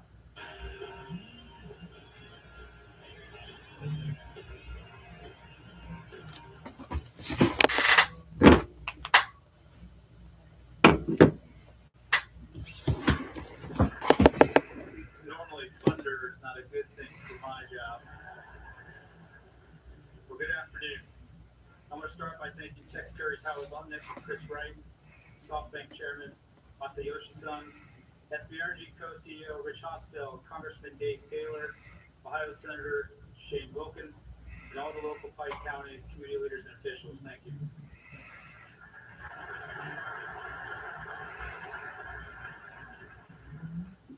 Obviously, this is an exciting day. This site has a storied history providing critical support for both national defense and energy security. And today, we are adding new chapters to that story. SB Energy's investment here in Piketon is historic. And together, we ushered in a new model for how to align new infrastructure costs and investments for technology campuses. This innovative partnership that includes SB Energy, U.S. Department of Energy, and AEP Ohio will not only build $4.2 billion of new electric transmission infrastructure to support this project, but the partnership agreement will also protect residents and businesses in Ohio from shouldering costs. SB Energy is committed to paying for all of the new electric transmission infrastructure required.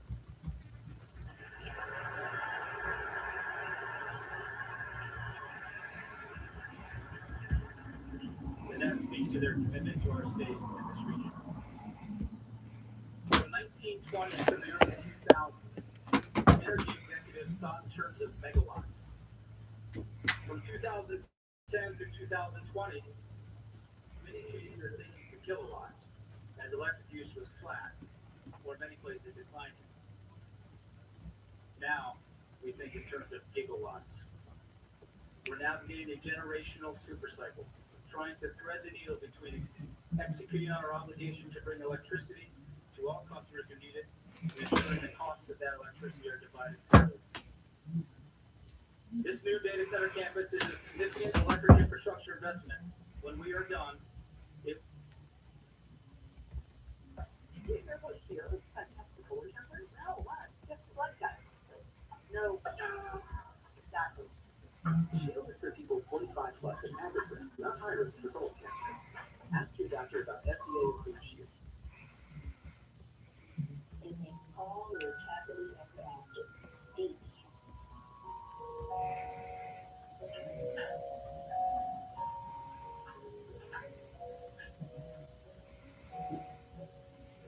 Good luck. Keep time. Don't let the dead bugs bite. Good news.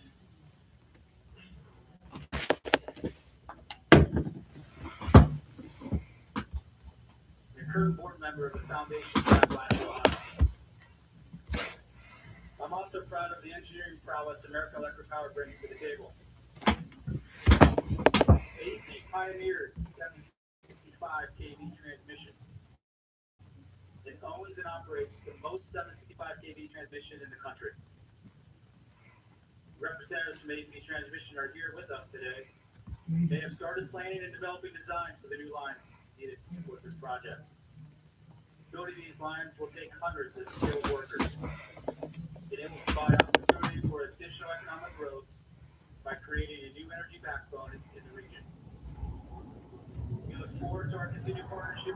administration, SoftBank, SB Energy, and our communities across Ohio as we work together to enable growth and strengthen America's energy future. Thank you.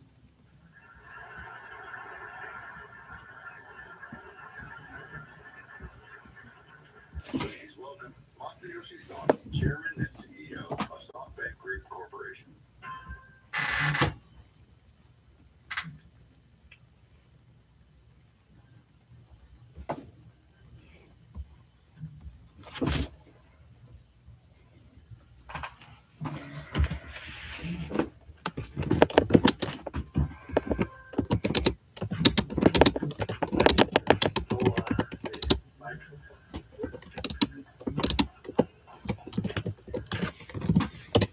I want you to remember today, for all of you, as a historian,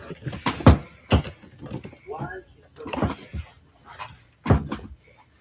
I want you to understand what we are building is technology is the largest, most powerful intelligence in the world.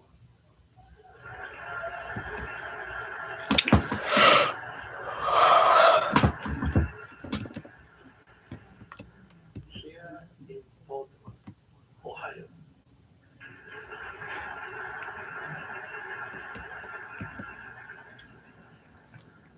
I want you to understand, we are talking about 10 gigawatt power. 10 gigawatt power to do what? To create the most smartest intelligence of the world, as I said. Let me tell you about the scale. This 10 gigawatt of intelligence is bigger than total artificial intelligence in the world today. In one location, bigger than Google, Amazon, Microsoft, OpenAI, Anthropic, Oracle, everybody added together. Of all of the world, all of the company, every model of ChatGPT, Gemini, Anthropic, all of this added together, bigger than all of them added together. That's the size we are building here in one campus.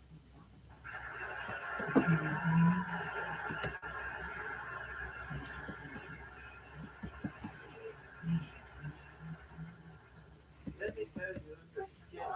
10 gigawatt represents the 10 nuclear power plant scale of power generation in one campus.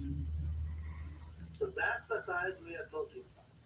This is a size bigger than any power plant, I think, in the world. At least in the US, for sure. This is the biggest power generation in one location. Probably bigger than any place in the world. So, the size that we are talking about in terms of the dollar investment, in one campus, we are making $500 billion investment in one shop.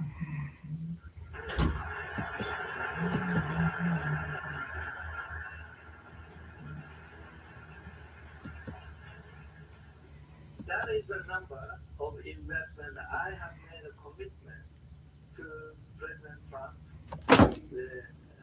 The first day he stepping as the President of the United States last year, as a second term, the first day of his operation in the office, we made an announcement at the Stargate, $500 billion, but that was intending to do many campuses in many projects. But here I said, I changed the word I said. Instead of many locations, many years, total $500 billion as a vision, now we are delivering $500 billion in one campus.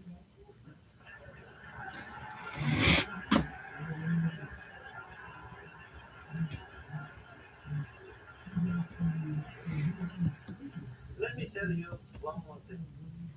The and system on top of power plants, plus the data core and so on.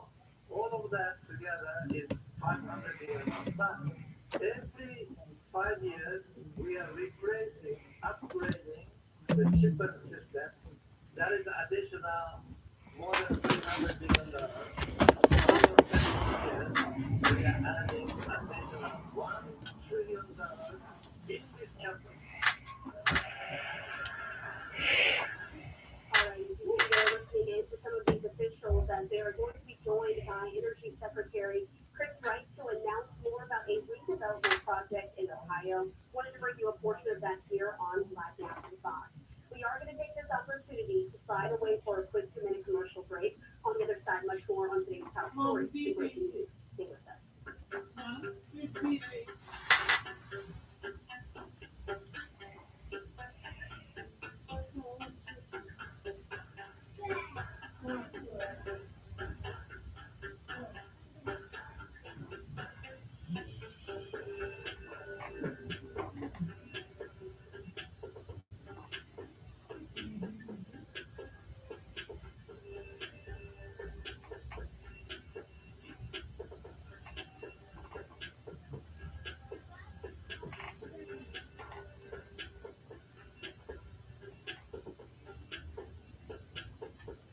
I'm gonna give her a rating. I'm gonna give her a rating.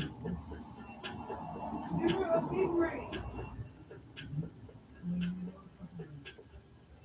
Give her a big rating.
Go more than 70. Thanks for being with us here on Live Now from Fox. I'm your host, Christina Evans. We do want to continue on with some of these top stories as they're now coming into our newsroom. And this news just broke a short time ago. Putting this up on the screen from the Associated Press. Speaking there, saying that the Associated Press and the New York Times are now reporting that federal prosecutors in New York are now investigating Colombian president Gustavo Petro. This is for alleged ties to drug traffickers, according with 2 people who are familiar with the matter. Those folks weren't authorized to discuss this ongoing inquiry and did speak to the Associated Press under the condition of anonymity. But it's prosecutors in Brooklyn and Manhattan in recent months who have been questioning drug traffickers about their ties to Petro, specifically about allegations that Colombia's president's representatives have now solicited bribes to block their extradition to the United States. Talk a lot more about what's unfolding here. I'd like to bring into the conversation legal analyst Nima Rahmani. Nima, thanks so much for being with us here on Live Now from Fox. Of course, Christina, thanks for having me. Really breaking news today. Absolutely. And so as we're talking about what the Department of Justice is apparently looking into at this time, it's Colombia's president. As I hear this, of course, this is setting up alarm bells in my head. Just a short time ago, we saw that operation that President Trump launched into Venezuela, where we now have the former leader, Nicolas Maduro, in our custody here. Is there any similarities that you see between these 2 possible accusations?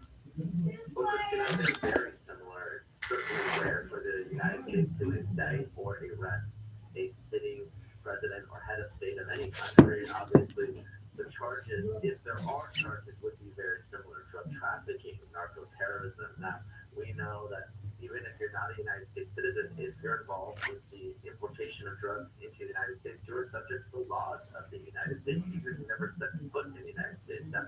types of decisions, of course, are made at the highest levels of the Department of Justice. I'm talking Pam Bondi, Todd Blanche, that level is the number one and number two people there.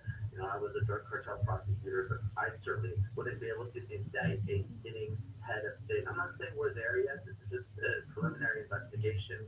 He's just the subject of the target of the investigation. But usually where there's smoke, there's fire. And these types of investigations can't even be opened without the authority of the Attorney General or Deputy.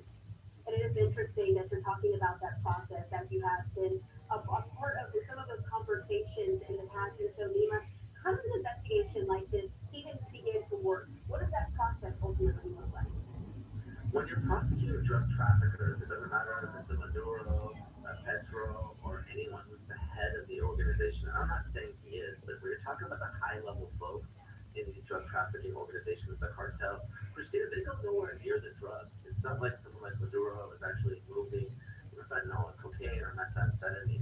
What they do is they call the shots. So what you need to do as a prosecutor or a federal agent, the DEA or HSI, anyone who's investigating cases, you really feel back layers of the onion. You find your way up to wholesalers, the middleman, then you get to the heads of the organization. So you see, off the U.S. Attorney's Office, when I was there, you would have these elaborate org charts because what you need is cooperator testimony, you need wiretaps, you need surveillance, you need messages that are intercepted to show that the individuals that are calling the shots, they're the ones responsible for the drug trade. So it takes years to build these cases. And it is interesting that you're talking about the process that it ultimately takes. And I now want to turn our attention to who's going to be involved. I also want to point out that we have there on the screen. You're going to see this camera move with this President Trump. Might be asked about this as it is breaking news. But if you take a flag up there in New York City, we do know that this investigation is being conducted by the U.S. Attorney's Services in Manhattan and Brooklyn. And we know, as you sort of mentioned, it's involving prosecutors to focus on international narcotics trafficking, as well as agents from the DEA and Homeland Security as well. But I want to focus on this.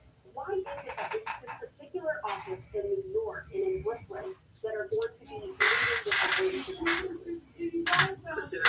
One of the two most prestigious U.S. Attorney's offices in the country. They hire the best and the brightest in the complex investigations, and that's what would entail potential immunity. You have to deal with issues of international law. Like I said, these are the kinds of cases that take regards to a lot of cooperator witness testimony. They're not easy. So you really want to give it to your that prosecutor. High profile Here, we're going to keep this image up on the screen alongside Marco Rubio. Several times, if the president does decide to stop and make any remarks to those reporters on the ground, we'll have to go ahead and take that in full. But as we're discussing this, I do want to ask you about international law and the role that this ultimately will play in this investigation. Are there any current treaties out there that come to mind as we're talking about dissecting or possibly indicting a president of another country? So yeah, certainly understand breaking news and the president, if he speaks, I'll step aside for that. But you're really talking about two really important sets of issues. The first is immunity, and then we can talk about extradition. So immunity, generally speaking, Christina, the head of state cannot be prosecuted, but there's an important caveat. It is the head of state as recognized by the State Department. So in the case of Venezuela, the State Department did not recognize Maduro as the legitimate head of state. And it does appear that he's going to be speaking. Nima, if you want to hold on for just a few moments. He's doing a fantastic job. So we have Marco. Go ahead, please. Mr. President, I wanted to ask you, Iran executed 3 people this week. Terrible. You have vowed strong action in the past. What message would you send? Well, would be hitting them awfully hard. I mean, I don't know if you could possibly get hit harder, but these are thugs and animals and horrible people. But you can't hit anybody harder than we've hit them. But I'm not surprised. They executed 3 young people for protesting. And do you plan to escort those ships through the Strait of Hormuz with or without We're allies? doing very well there. We're doing very well overall. We don't use the strait. We don't. The United States. We don't need need it. Europe needs it. Korea, Japan, China, a lot of other people. So they'll have to get involved a little bit on that one. Do you support more South Korea support the United States? What about it? Do you support what the South Korea support? Well, I love South Korea. We have a great relationship with South Korea. We're helping South Korea a lot. Mr. President, do you think Israel will be ready to end the war when you're ready? I think so. The relationship's a very good one. I think so. You know, it's, we want more or less similar things. You know what we want? We want victory, both of us, and that's what we've got. Well, you know, I may have a plan or I may not, but how would I ever say that to a reporter? If I said that to a reporter, Marco would say, "Please, sir, let's bring you over to the helicopter immediately." Right? No, I can't tell you that. Certainly a place that people are talking about, but I can't say that. Are you looking at Russia? Folks with Russia on Ukraine. What about it? The talks are very good right now because of we're talking about it. I think it'll get done. When do you expect the next round of talks to take place? They take place almost every day. We're making a lot of progress. The war was militarily won. What do you mean by that? He said the war was militarily won in Iran. What? Here's one.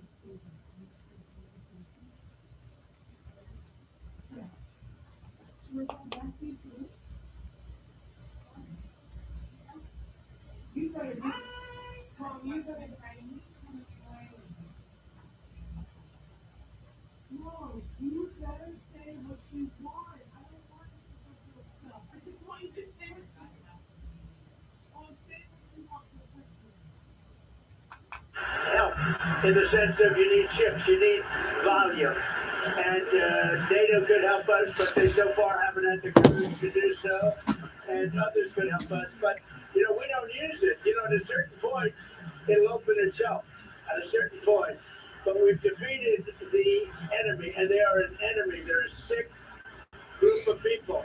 The leadership is gone, the Navy is gone, the Air Force is gone, the anti-aircraft equipment that they have, the radar they have is all gone. Everything's gone. The strait itself, the actual strait, how are you? The strait itself is, we're doing a good job, but it would be nice if the countries, including China, if the countries that use it, China uses it 90% of their energy. Japan is 95% of the energy. It would be nice if those countries would get involved.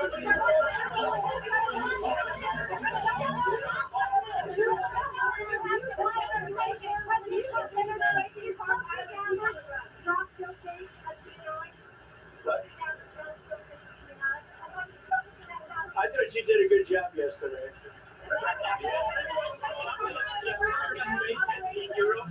Lindsey Graham has asked for you to reconsider the American bases in Spain, in Germany, after what they have done in the Strait of Hormuz. Well, it deserves. He's right about asking that, and I think NATO's gone down a long way because they haven't. I mean, they should be helping with the Strait. They get much of their energy from the Strait of Hormuz, and if Lindsey Graham said that, and don't forget, he was the big NATO guy for a while, and now he's not. And a lot of senators and congressmen, they're very upset with the fact that NATO has done nothing.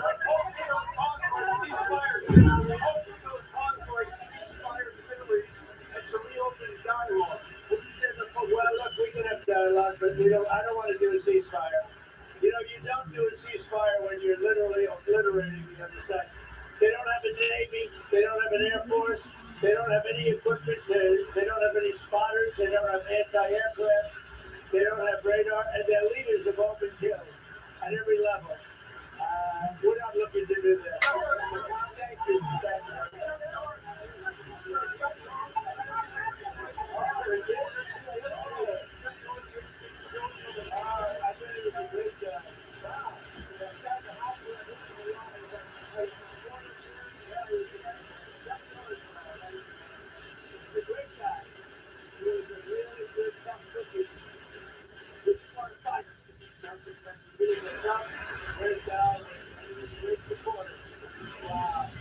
Thank you.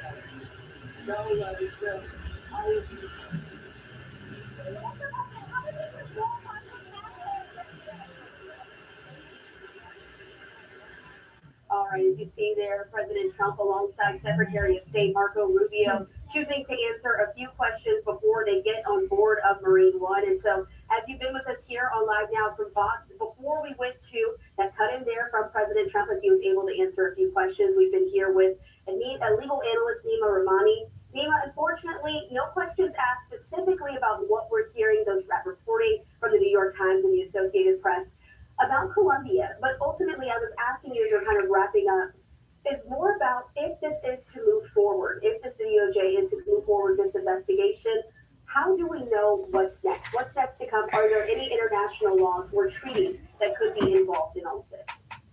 No question. So the first we have to talk about immunity, and before the president spoke, I was talking about the general principle that there is absolute immunity.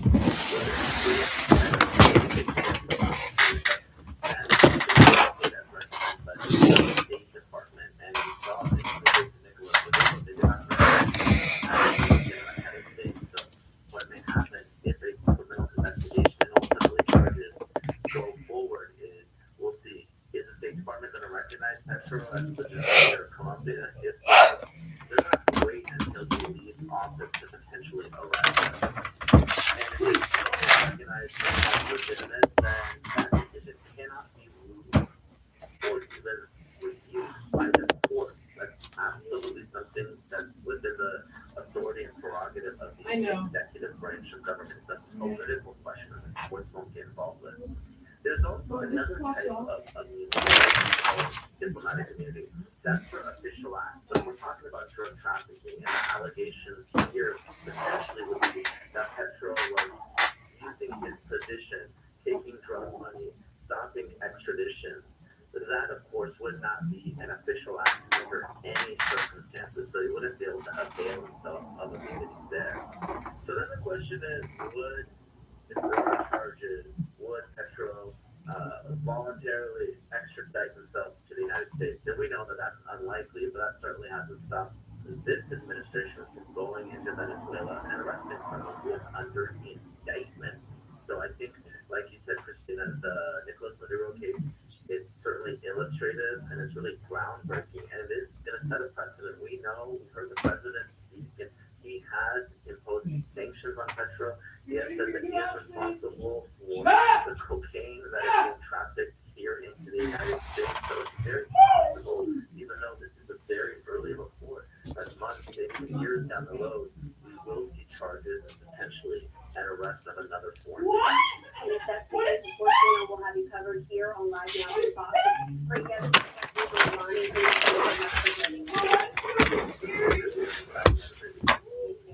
want to make sure we're able to bring it to you here right now. That was some great news. We just got into our newsroom a bit earlier. I do want to take you out to this live vantage point that we have. We were able to get yet another camera that's still following President Trump as he's taking questions. What I'm going to do is play it from the point that we got that new camera angle. It's about 2 minutes so far in length as he's still speaking live with moments ago, just so we don't miss any of what the president's message is. Let's listen.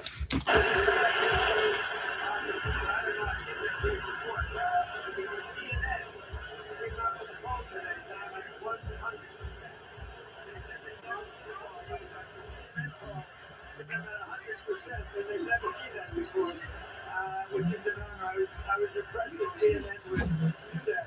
But as far as scripture is, I get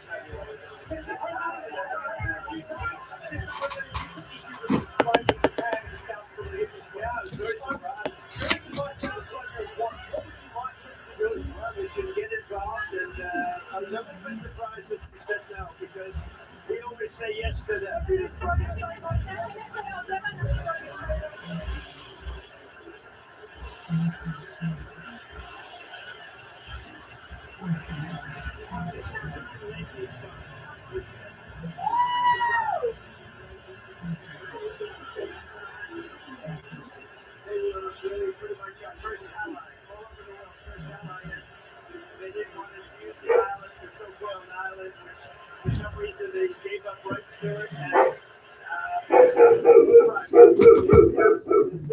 Consider that the last pass.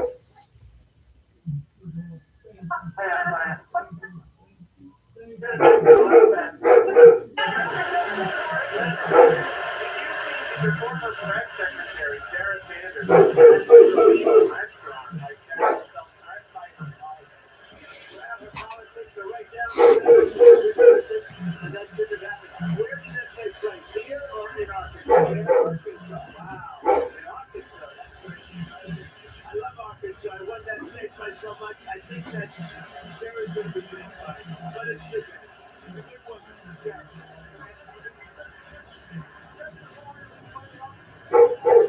Very good one. Nuclear weapons, terrorist stuff, and we're knocking the hell out of them. The Navy's gone, their Air Force is gone, their leaders are gone, their anti-aircraft is gone, everything's gone. And no, I expected worse. I thought the oil prices would go much higher than what I did. We just set every record in the book. We're now with the S&P, now at 50,000, S&P at 8,000, 7,000, at levels, at speed like nobody's ever seen before. But I said I have to go off from that path and I have to take a little journey. We have to get deep. And he would agree, but he's not going to say that. Excuse me, guys. I will be right back. Give me a second.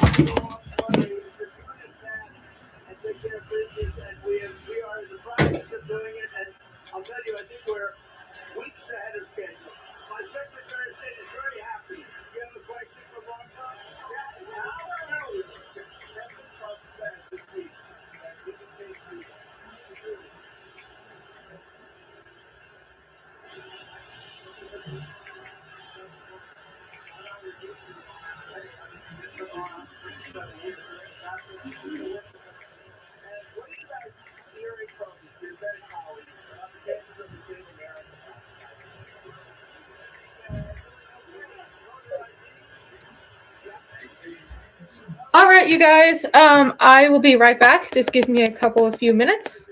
There's something I have to get done real quick, and I will be right back. Okay.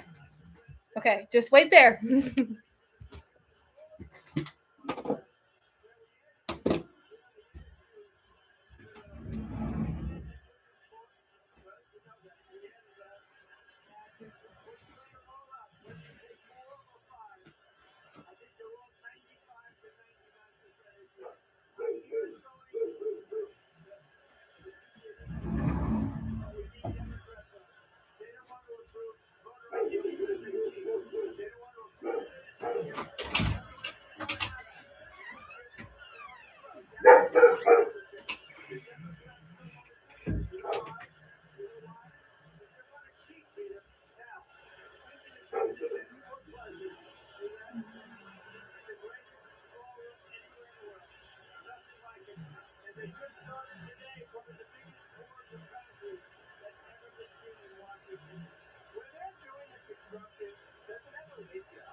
We're listening into that moment from just a short time ago, just literally maybe about 3 or so minutes ago, as President Trump was speaking there to reporters outside of the White House at the aborted Marine One alongside Secretary of State Marco Rubio. Rubio only answering one question from the press, but as you could see from the vantage point as well as what happens there is the voice of these press conferences as Marine One is standing by you. Difficult to hear the president, but we did want to make sure we were still able to bring that to you here on Live Now from Fox. In the meantime, though, as we are continuing with our top stories, I do want to take you back to an event that just wrapped up a few moments ago as we've been hearing from Howard Lutnick, yet another member of the Trump administration, speaking about a new groundbreaking Secretary of Commerce on a redevelopment project that's happening in Ohio. Let's listen.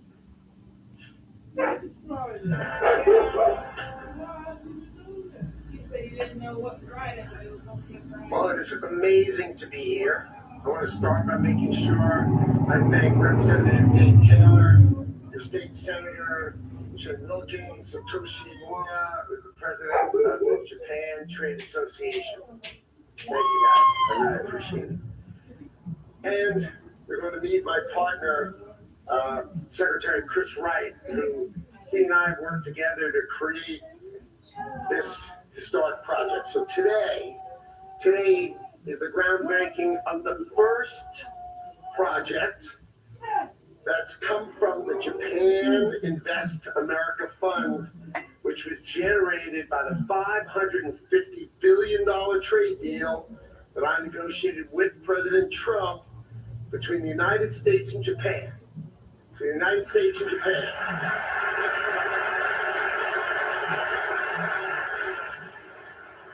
So you've never heard of a project like this before, right? A $33 billion project, right? The largest industrial project, obviously, in the history of Ohio, one of the largest, if not the largest industrial project in the United States of America, because it's never been done before, because this is the trade policy of Donald Trump. We negotiated with the Japanese, they wanted a lower tariff.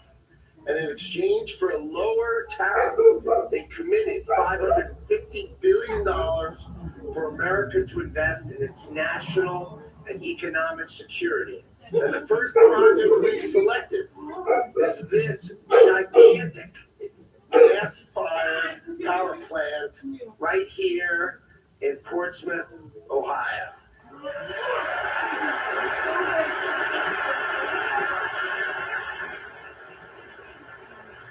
So, we're operating in Trump time, okay? Which means it was just a month ago that this deal was announced. A month ago. And now we're here with shovels going in the ground to get this baby going, all right? These are projects that need to deliver for America. So let's take a minute and understand the thinking of Donald Trump. See, NAFTA, you remember the North America Free Trade Agreement, that agreement signed in the early 90s basically gutted Ohio and Michigan and the great industrial parts of our country, because what it did is it opened the borders of Canada and Mexico, so our industrial companies would move the production there, break our unions, get cheaper labor, and basically really good for the corporate globalists, but really bad for wonderful American citizens, right? And the key to Donald Trump's trade policy, President Trump's trade policy is crystal clear. It's America first, America's workers first.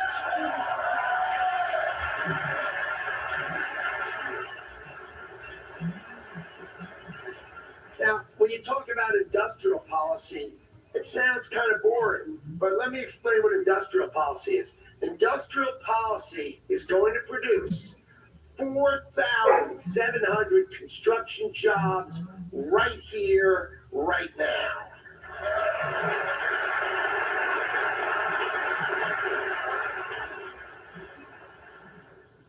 So, I like to, I've heard, Masa-san said this gas-fired power plant is so big, it's the equivalent of 10 nuclear reactors.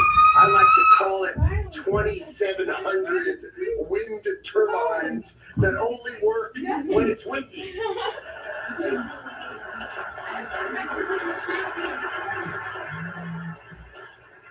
So the president, he delivered the largest tax cut in American history, the largest investment in rural health in history, and now we're going to do the largest construction project in history. So It extends from the ocean west to the river, from Oak Hill to Palm Coast. To an outsider, it's Volusia and Flagler counties. To those around here, it's ruins of the country. For over 40 years, Carl Lawson has been fighting megatrust and winning friendship people around here. You've been seriously injured, call the law firm of Ruin Surfer. Our accident, call us. We build Kevlar carbon fiber composite canoes. We rely on Grainger for tools, parts, safety equipment. We get most products next day, and that helps keep our operations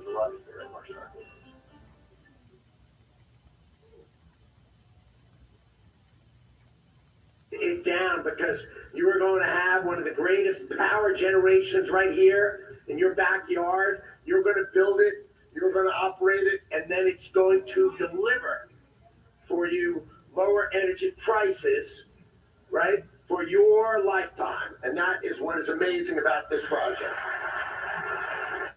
All right, so we did want to play that out for you just a few moments ago. Secretary of Commerce Howard Lutnick speaking there about this new energy development, taking you out to this live vantage point as well as that groundbreaking that he was just talking about is ongoing. So many members there and officials in Ohio as well as members of the Trump administration joined by their partners in this endeavor. So we wanted to make sure we were able to bring all of that to you here on Live Now from Fox.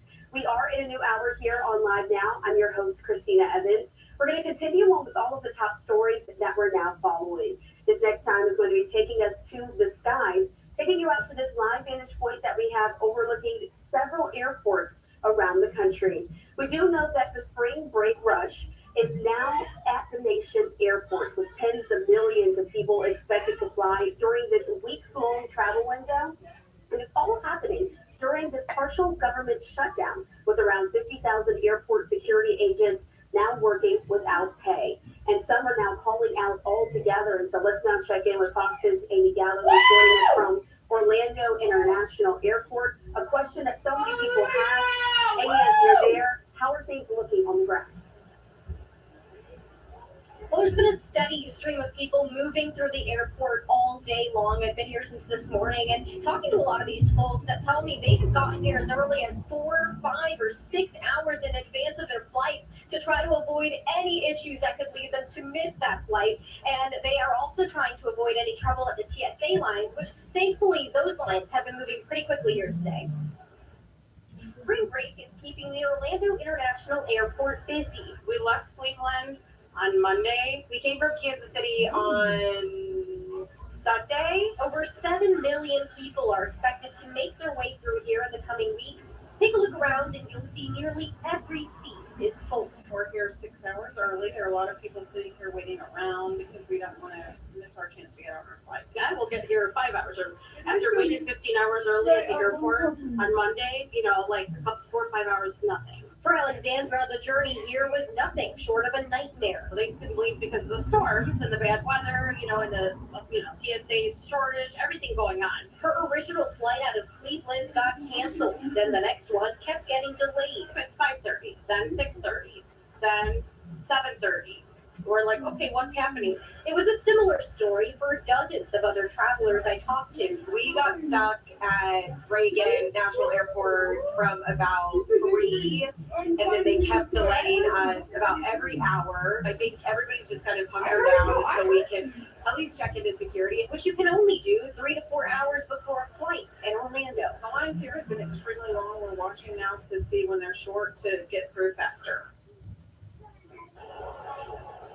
The Orlando Airport is telling people to get here at least 3 hours early and to pack lightly. And it's also not a bad idea to be constantly monitoring that flight status to make sure that if there are any delays or cancellations, you are up to date and informed with anything happening. Back to you.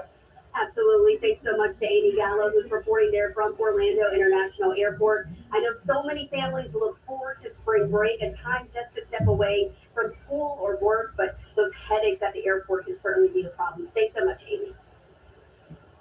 All right, wanted to make sure we're able to bring that to you here on Live Now from Fox. I also want to put this up on your screen as we're tracking what the government is now saying about all of this as it's unfolding. Taking a look at this, this is from Homeland Security on their X account saying, travelers are facing extremely long security lines at Palm Beach International Airport and at airports around the country because Democrats refuse to fund DHS and pay our TSA officers.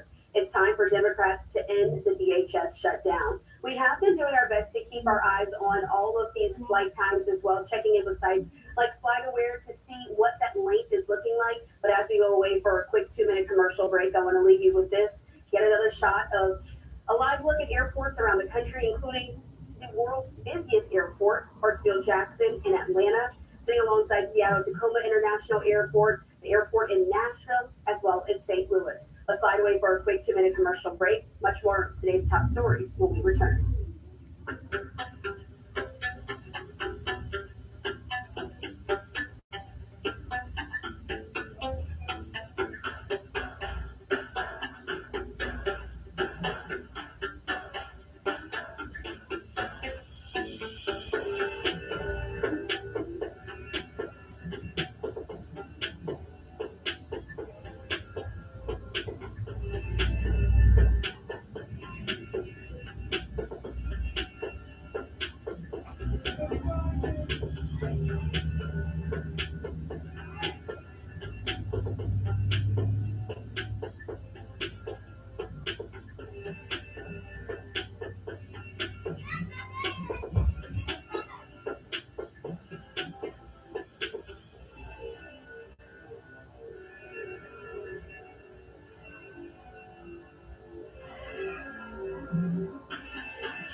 I don't care about Girl Scouts.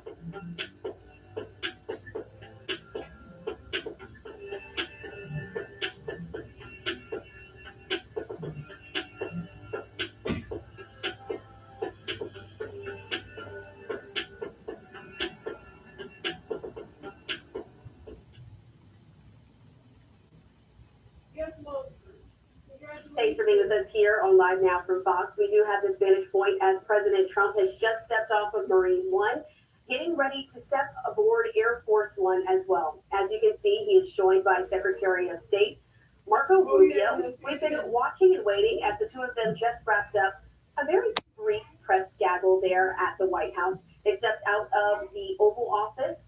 President Trump answered a lot of questions about the conflict that is currently ongoing there in the Middle East.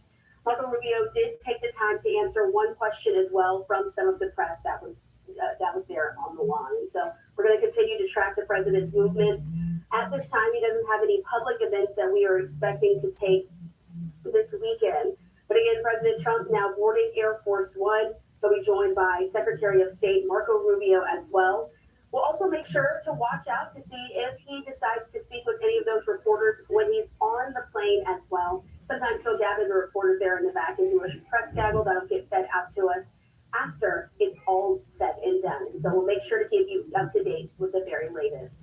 In the meantime, though, do want to continue on with our top stories, staying there in Washington, D.C., taking you out to the Senate floor. Right now, we are hearing from Senate Republican John Kennedy speaking on the Save America Act, as well as the DHS shutdown, funding shutdown. Let's listen into this here on Live Now from Fox.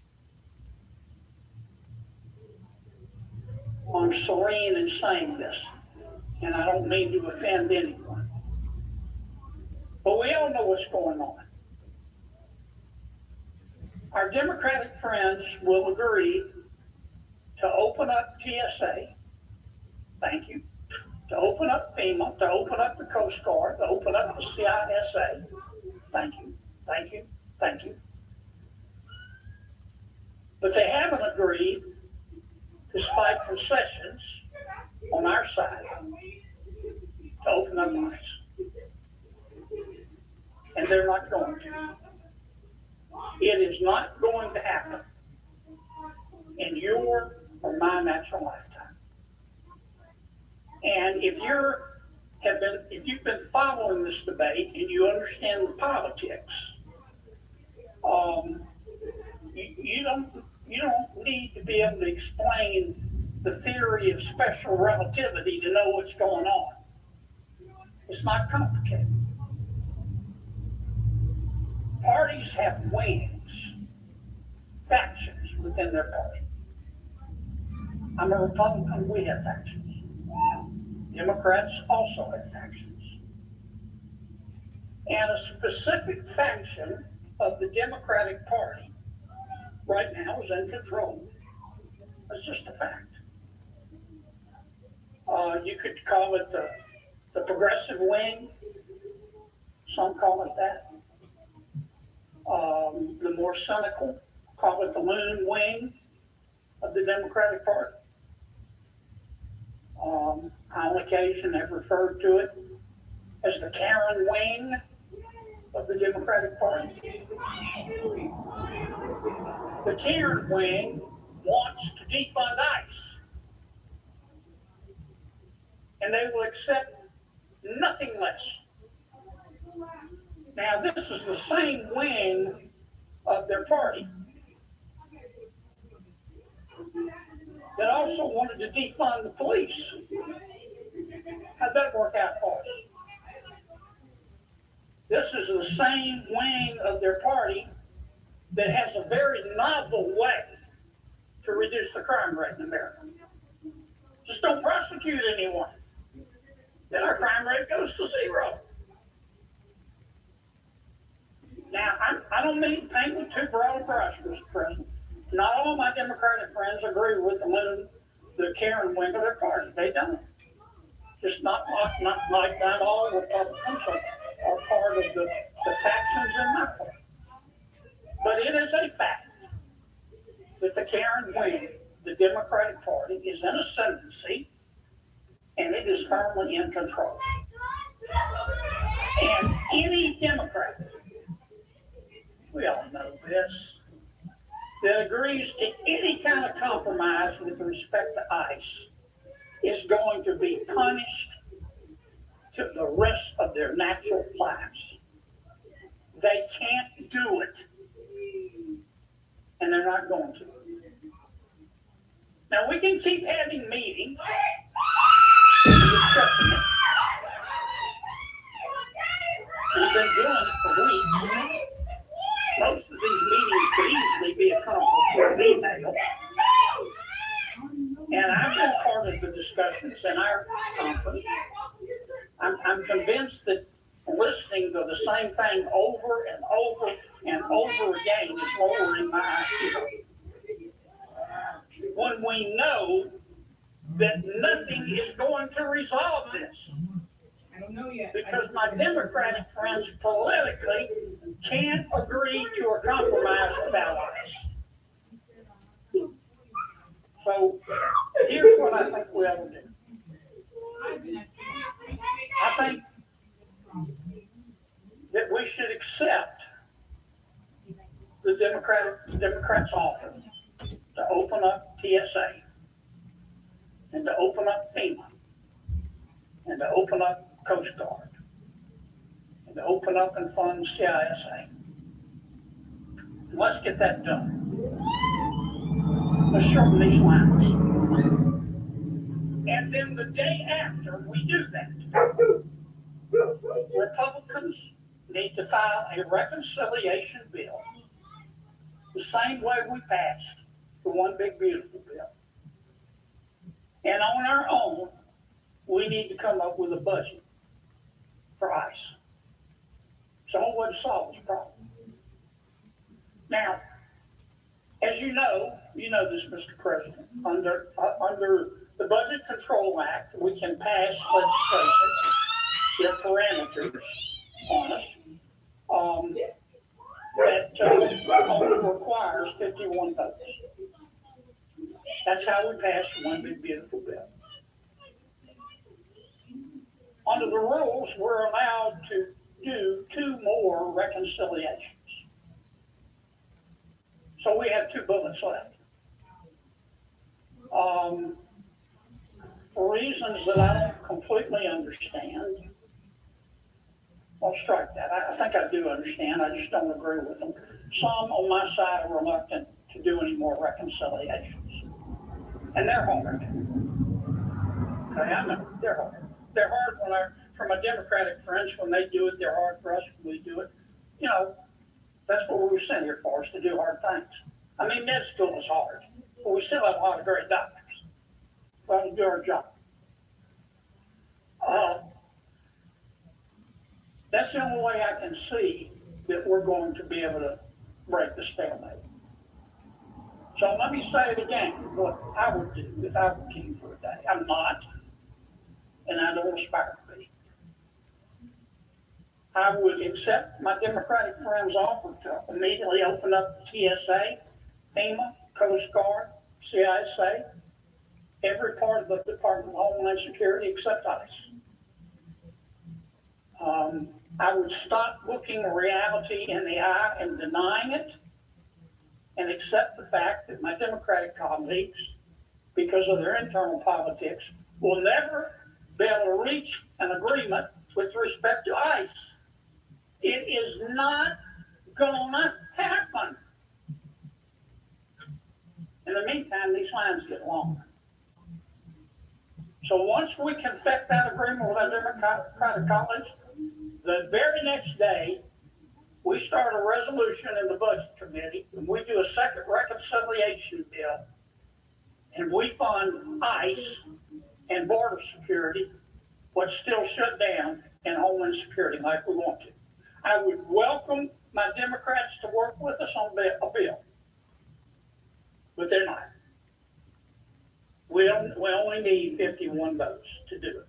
And then the government, all of government is back up. Now, there are other things that we could do in that reconciliation bill, and I've talked about, I'm not going to repeat what I said yesterday. My side feels very strongly about the SAVE Act. We believe that only Americans, citizens of our country, should be able to vote. And we believe that you shouldn't be able to vote unless you can prove you are who you say you are. And my Democratic colleagues, trying to be as serene and objective as I can, come back and say, yeah, but there's another side of this argument. It's already against the law. Your next breakdown could be anytime, anywhere. The last thing I remember is just the engine cut out. Endurance has you covered. It was like almost a $6,000 job. Endurance covered it. Right now, you can get $300 off any plan. Plus, a year of elite benefits, a $2,000 value, free. All backed by a 30-day money-back guarantee. But you have to act now. Call 1-855-777-9651 for a free quote. That's 1-855-777-9651. Guys, Blue Chew Gold is the only one that's combining sildenafil, tadalafil, and apomorphine. Sildenafil and tadalafil bring speed and power. The apomorphine works directly in your brain to boost arousal, so it's not about being able, but actually wanting it. And the oxytocin, it deepens connection and intimacy. We're talking mind-body connection. With Blue Chew Gold, you get performance and passion. It's the total package.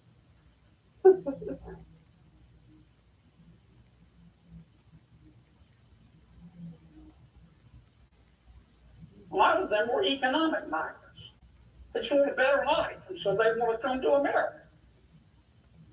They chose not to do it through legal immigration. If they would do it legally, we could consider admitting them. We admit 1 million people a year of our world's neighbors to become American citizens. But they came in legally because, frankly, President Biden said do it. And they did it. Not everybody was Cinderella who came in. Some people who came in were criminals. They were murderers. They were rapists. They were drug dealers. They were sex traffickers. We all know that. That's what our ICE right now is trying to do. It's trying to find these people who shouldn't be in any country. Their own, ours, anywhere. They'll be in jail. And find them. But here's my point. As a result, and we all saw it happen, and the American people saw it happen. They get it. American people may not read Aristotle every day. They're too busy earning a living. But they get it. And a whole bunch of Americans believe, whether it's true or not, and I'm not saying it is true. I'm not saying it isn't true, because I think some of my Democratic colleagues believe this. But many Americans, millions of Americans, have concluded that this was all by design. That these 8, 10, 15, 20 million people who were admitted illegally into America is a way to try to bolster the Democratic Party. So these folks will be beholden to the Democratic Party and try to vote, and or once they become citizens, if they become citizens, vote for Democrats. Okay, I'm not, some of the commentators who go catatonic and foam to mouth when I talk about this, but we all know it's true, call this the replacement theory. And I'm not saying all Democrats believe that. And I'm not here to say it's true or not. Though I think there are some more Democratic friends who believe that. That's not the point. The point is the American people believe it. And so they no longer trust our electoral system. And our elections are not worth a damn if people don't accept the result. And if they don't trust the system, they're not going to accept the result. And that's why we're moving the SAFE bill, the SAFE Act. I support it unconditionally.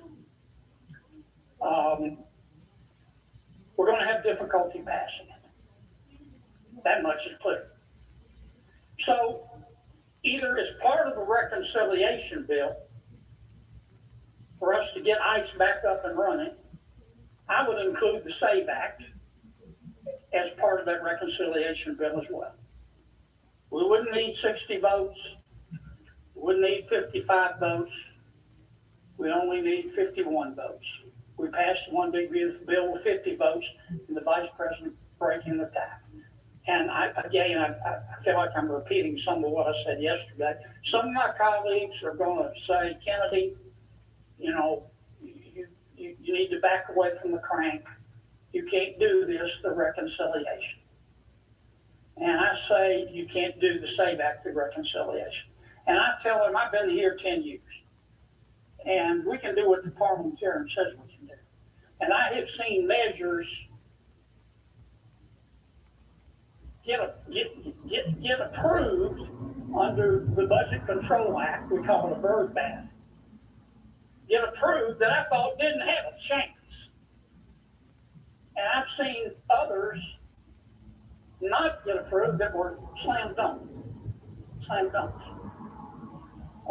As I said, I'm in the minority on this, even among my Republican colleagues. I don't mean this to sound bad, but sometimes the majority just means all the fools are on the same side. I'm not calling my colleagues fools, but I am saying this is worth a try. I'd go get a really smart lawyer and ask them to help us craft a SAVE Act that can survive a bird bath. And I would do those two things in reconciliation, or at least open up ICE to reconciliation. We don't need to do it without. We need to do it with Democratic support.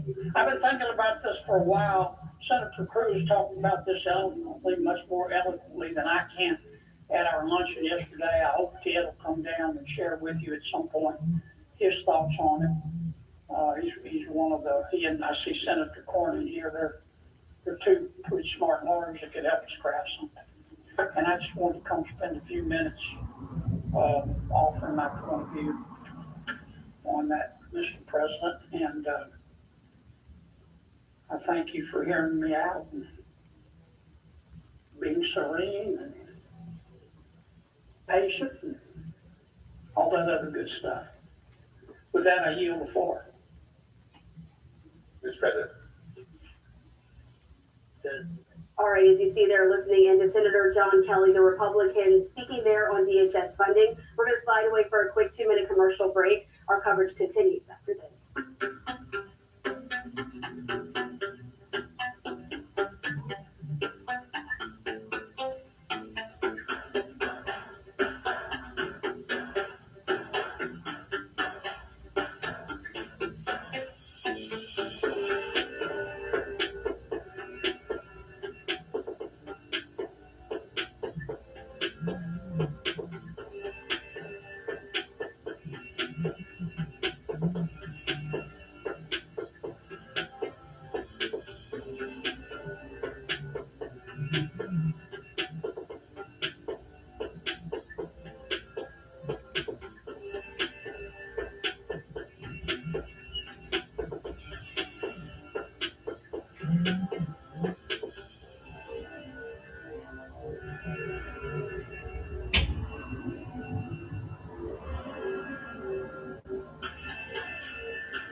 for being with us here on Live Now from Fox. I'm your host, Christina Evans. Let's continue to listen into some of that debate as many lawmakers are speaking there on the Senate floor, not only about the Save America Act, but also talking about long wait times that are being affected by DHS funding. Let's continue to listen in.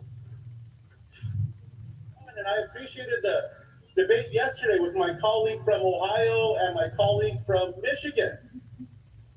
I thought there were some agreements saying, let's move forward, let's get this done. And I appreciate what my colleague from Michigan said, let's get locked in a room and not leave until we figure it out. That was an old adage from a former governor from New Mexico, Bruce King. Bruce, who was a cattle rancher, always said, lock them up in a barn and don't let them out until they can figure things out. Maybe we should do that. Well, I'm here on the floor today to talk about a piece of legislation that many of my colleagues have been talking about, and the reason that we're here today. We're supposed to be in Washington, D.C. today as United States senators having a debate about a piece of legislation. But again, I hope the journalists up there on the third floor and those that are in the room are writing about the number of Republicans who aren't here. If this is so important to Republicans, where the hell are they? Because they're not here. And someone needs to call this out. Now, I asked the parliamentarian if there were some words that I could use earlier because I've come to the practice of calling some things manure and fertilizer and things, but I found out today that I can say bullshit on the Senate floor. And maybe it's about time that someone would do this. Because, come on, y'all, if this is important enough to be here, then get your colleagues back to Washington, D.C., and let's get to work because they're not here. I'll yield to you. Thank you. Are all of your Democrat colleagues here? Because by our count, there's 9 missing. Senator Moreno, it takes 51 votes for y'all to move an anger procedures. The Republicans aren't even here for something that's important. So we're willing to call our members back. Are you willing to call your members back for the California fundraiser that you're doing this weekend? I think everyone should be back here. So I look forward to you having your 9 Democrat colleagues back from the posh California fundraiser. Mr. President, I'd ask all my Democratic colleagues and all my Republican colleagues and all the men, wherever they are, come back to Washington, D.C. Let's do the work. Will you yield for another question? I'll yield in a little bit. So I have a lot to say right now. I'll give you a few moments in a bit, Senator. Look, Mr. President. The Senator from New Mexico has the floor. What's that, Mr. President? I said the Senator from New Mexico has the floor. I appreciate that, Mr. President. Thank you for that. Sometimes I forget the rules around this place. Now, getting back to the SAVE Act, yesterday I was part of a press conference with some of my colleagues, and one of my constituents called me up and said, the name of that piece of legislation should be called Saving Republican Behinds Act. And the reason I think that holds true is the only thing this is good for is for Republicans to throw a bunch of people off the voter rolls, namely 67 million women across the country who may have changed their last name. Some of them may have gotten married. That's what happens in America. Sometimes we take our partner's name, our spouse's names as well. 67 million women would be thrown off the voter rolls. My Native American brothers and sisters' tribal IDs would not be respected. Many of my Native American constituents were born at home, didn't go to vital statistics, they were born in generational homes. Some of my colleagues in this room also represents First Nations, and they know the truth about this. So throw Native Americans off the rolls, throw women off the rolls. Let's do what President Trump said. President Trump said out loud to a bunch of my Republican colleagues that, I don't know if you were down at his resort or wherever they were, but he told them, if Republicans pass the SAVE Act, it will guarantee that Republicans win in November of 2026. And then he went further. He said, and for the next 50 years. Well, Mr. President, thank you for telling the truth. Thank you for telling the American people what this is all about. Because that's what this is. Now, Donald Trump, when he made those intentions clear, he also said that Republicans should just try to rewrite the rules. President Trump said that Republicans should just take over these elections. President Trump has already threatened an insurrection rule here and there. President Trump has also said he's going to send ICE agents across the country to ballot places. There was a hearing this week where Tulsi Gabbard, who's supposed to be in charge of intelligence in America, kind of an oxymoron, she was sent down to look for balance in Georgia. Something about a stolen election in 2020. Now, I look around the room, at least two of my colleagues that are in the chamber right now were here on January 6th. I was here as well. This notion of the president not buying the outcome of the election because he didn't win, bring it back to where we are today in the back, another power grab. Take away the right to vote for American citizens. Now, Republicans know something today that I know to be true as well, that the Republican agenda isn't working and that it's bad for the American people. If you don't believe me, go to a grocery store with some of your constituents. Chat with them after church. Go to the ball game, just take a few extra bucks because that hot dog is not going to cost you $1.50 anymore. It's going to cost you $5, $6, $10. American people, when they're trying to get some groceries for their kids, they go to the checkout line and they realize that maybe they put too many things in the grocery cart because everything got more and more expensive. Trump, tariffs, this and that. There's nothing happening to lower the cost for the American people. And what I hope my brothers and sisters across the country realize today is that if Republicans in the majority in the Senate want to do something and bring it to the floor, they do it. They're doing it right now. Even though a bunch of Republicans are not in Washington, D.C., we're on the floor talking about the SAVE Act. I wish they had the same gumption to lower prices for the American people, to hold this president accountable. Bring that legislation to the floor. And maybe one of my Republican colleagues will surprise me and offer a unanimous consent to pay the TSA agents. I'm going to stick around for that one because I look forward to hearing that we're going to do that one here as well. So just as a reminder, this legislation would also empower the Department of Homeland Security to get their hands not just on Social Security information, on IRS information, but now on voting information. What my Republican colleagues want to do is give these out-of-control ICE agents, the same ones that killed two of our American citizens, our brothers and sisters in Minnesota, the same out-of-control agents that are busting American people's car windows open, busting into people's houses without a judicial warrant, those same folks. That's what this legislation will do, is hand that nonsense over to them. But look, let's not forget that the Trump administration has shown that it's willing to lie and abuse its power. President Trump keeps joking over and over and over about a third term. And every time I bring it up, my Republican colleagues say, oh, he's just joking. He doesn't really mean it. Well, I wish that was true.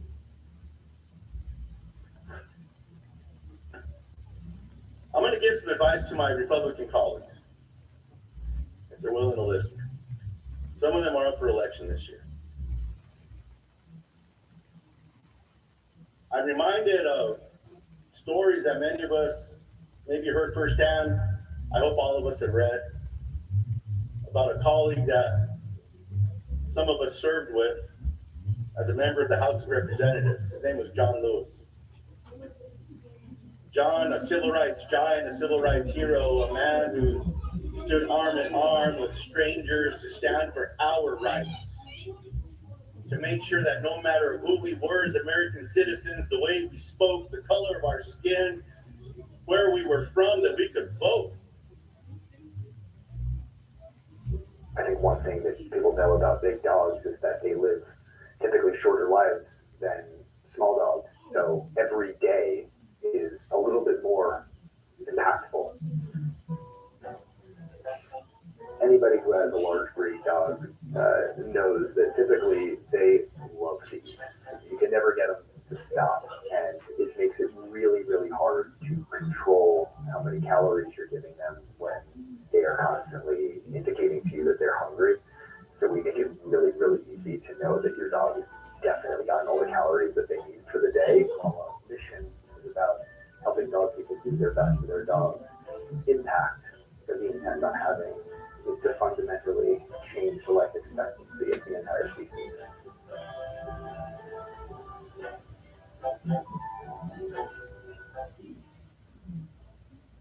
What is taxpayers was a victim of identity theft. We're not just tax-paying Americans. We're fraud-paying Americans. We're not paying anymore. LifeLock fixes identity theft guaranteed and gets your money back. American citizens' homes to kidnap American citizens. That's probably good too. And stop leaving behind our farmers and ranchers. Get up with the band-aids. Let's work on some things together here. The farm bill is something that we could still do, and I hope we do it. Stop allowing this president to keep raising prices on families with tariffs and illegal wars. That's something that a lot of my colleagues agree on. Some of them have voted to stop this stuff. So, to my Republican colleagues, if any of you are still wondering how I'm going to vote on this bill, I'll be voting no.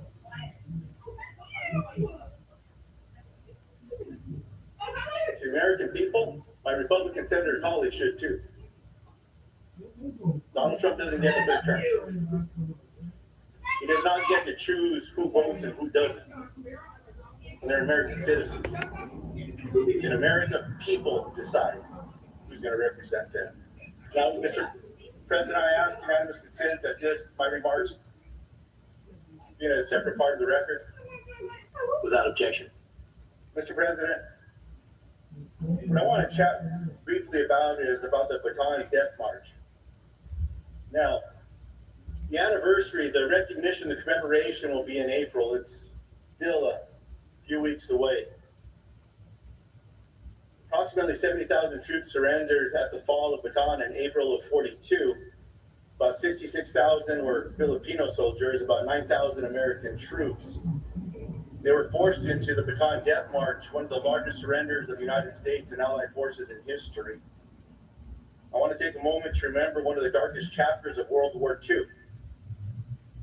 After the fall of Bataan in 42, tens of thousands of American and Filipino service members were forced to march for miles under brutal conditions, little food, water, and medical care, and did not survive. Those who endured suffering as prisoners of war.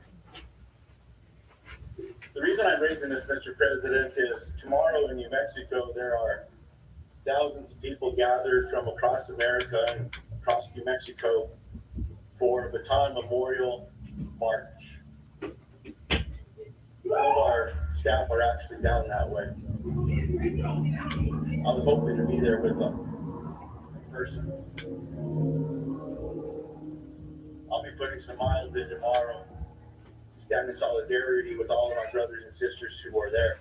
I just want to take a moment to send them prayers and send them strength.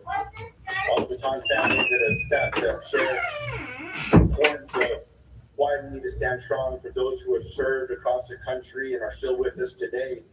I just want to say thank you to each and every one of them for taking their time. And the last thing I'll say, Mr. President, my colleague still wants me to yield, I'd be happy to, but the last thing I want to say is to the two barbers that I had a chance of meeting in Genissiah a couple weeks ago from La Pistoleros Barbershop.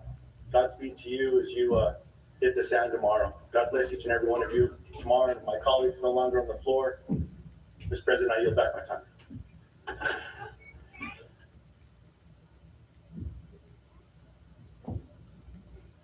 All right, as you see there, listening into some of this debate that's ongoing there on Capitol Hill, as lawmakers are debating DHS funding amid the partial shutdown, as well as the Save America Act. We're going to slide away for a quick 2-minute commercial break and continue on with this. We'll return.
Okay, guys, I apologize for being so long.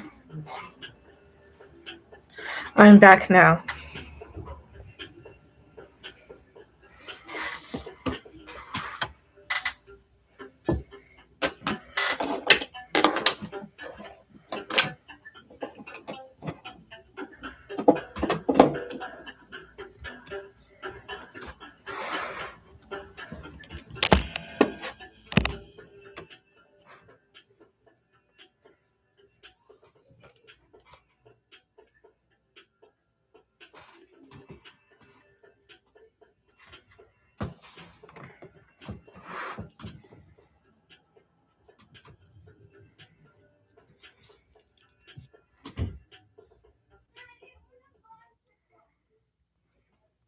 Thanks for being with us here on Live Now from Fox. Want to continue on as we're listening into this discussion there on Capitol Hill, as lawmakers are discussing both the Save America Act as well as DHS funding.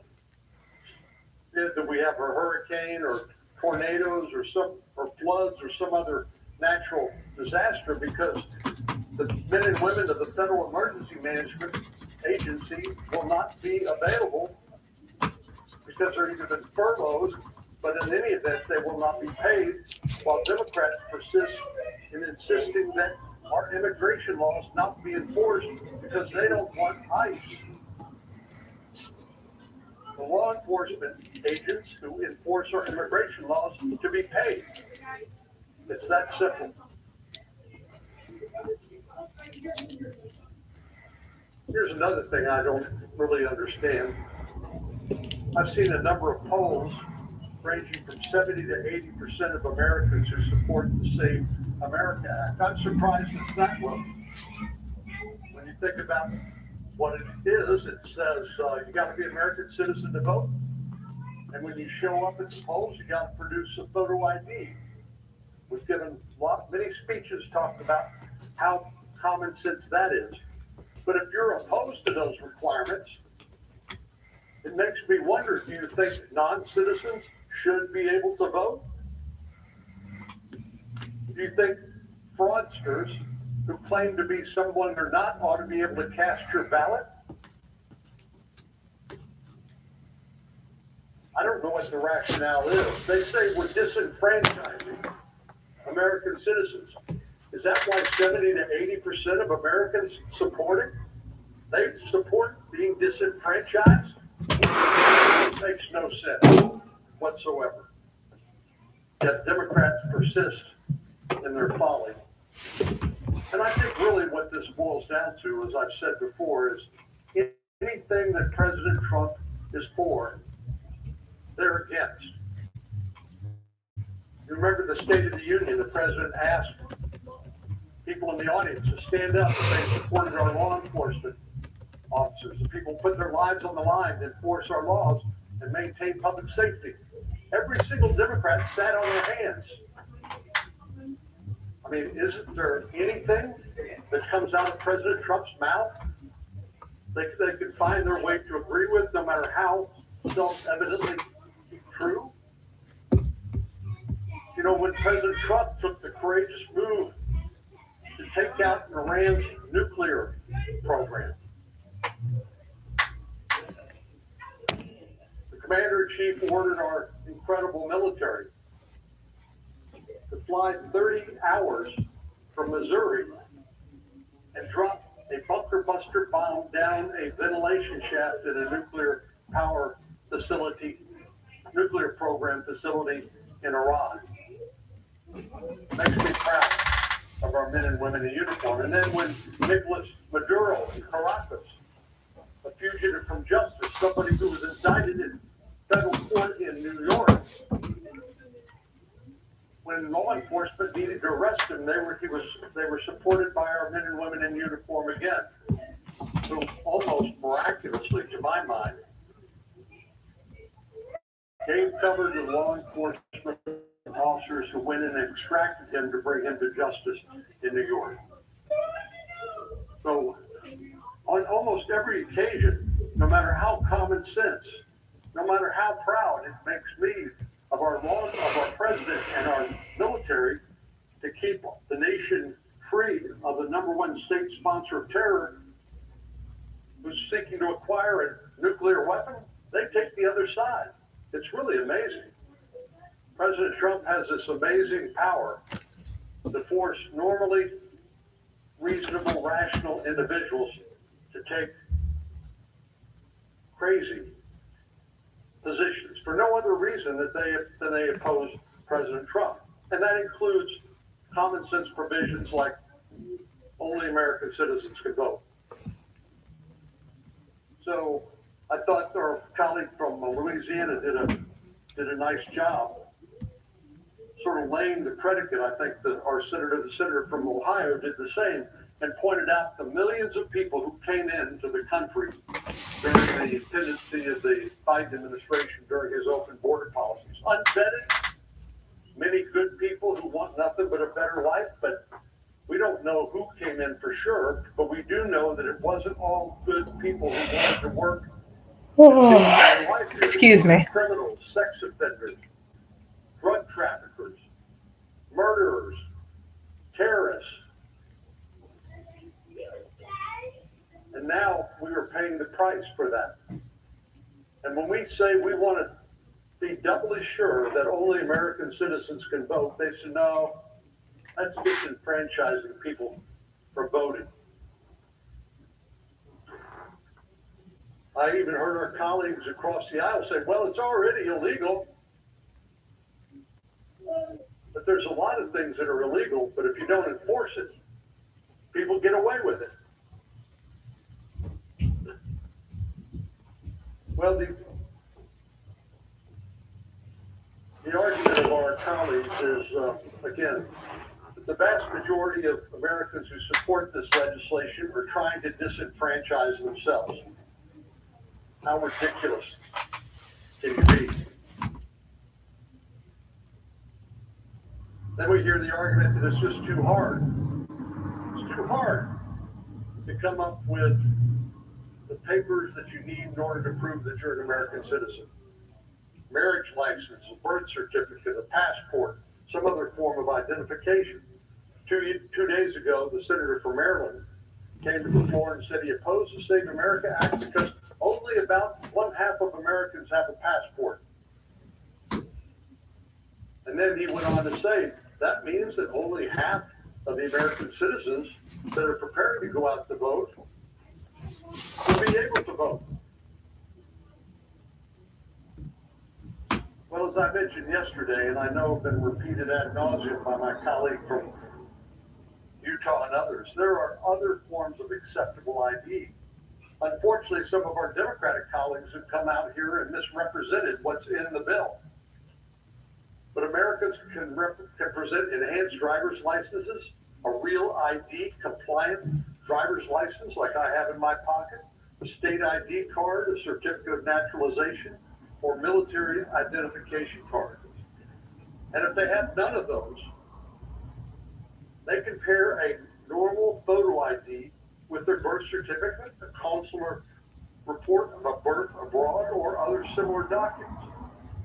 And in fact, if they still have concerns, legitimate concerns, rather than excuses for this common sense law, they could work with us and we could tighten it in such a way that nobody would be disenfranchised.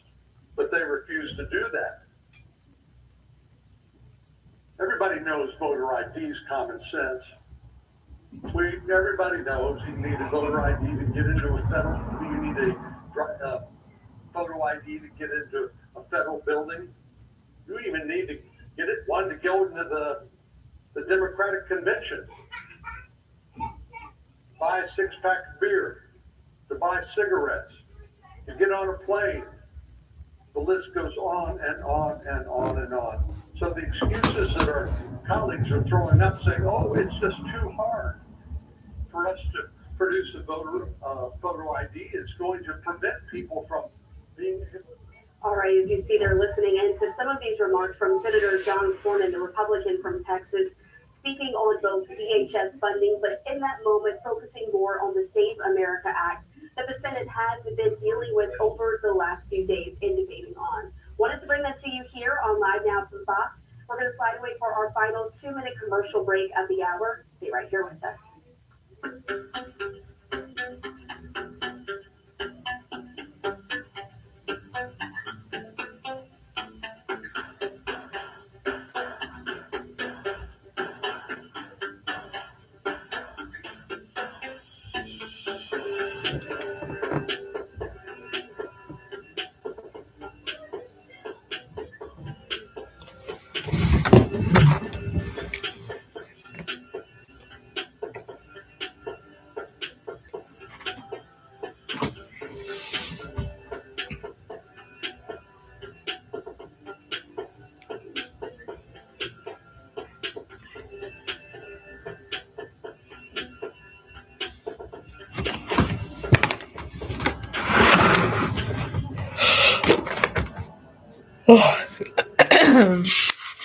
Excuse me.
And welcome back, everyone. To Live Now from Fox, the Friday edition continues. A look here at Capitol Hill as we bring you the latest live feed, top stories, and of course, breaking news. Mike Bates will be with you for the next couple of hours. Let's go out to the Senate floor. We have Senator John Cornyn speaking right now to debate on the Save America Act and CHS funding.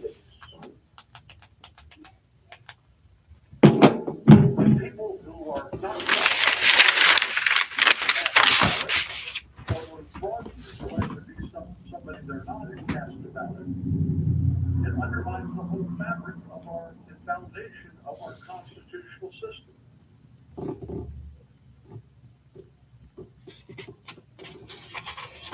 I'll make a deal with anybody in Texas, and I'm sure the great senator from Pennsylvania or Ohio or Utah or any other one of others members of the Senate. I have a great constituent service office in Dallas, Texas. They've done magnificent work. They've won awards. So if you have a problem with your passport, with your VA benefits, with immigration, whatever, we have people available with a phone call or a stroke of the keyboard who will help you. Wait. And if you are somehow One more time, though. unsure about how to get the paperwork that you need in order to demonstrate that you're an American citizen, we'll make sure you have that documentation. We'll make sure you're able to demonstrate that you are an American citizen. And if you have a problem getting a photo ID in Texas, admittedly a red state, so we do have voter integrity measures in place, like photo ID. You don't have a driver's license, you can get a free photo ID just for the asking. Doesn't cost you anything. Okay, guys, I am going to go now. Thank you guys for joining. For those that are new here, I am a prophetic Christian activist. It's also an actress, model, dancer, and singer, and also a businesswoman. I fight for the Republican Party and conservative rights, and I debate against the Democratic and worldly views. So make sure that you join me. I'm so sorry. So make sure that you follow me and subscribe to my YouTube channel, and make sure that you follow me and all of my platforms, all of my social media platforms. God bless you all. Thank you for joining my live. I'm going to end the stream now. Thank you all for joining me. Thank you.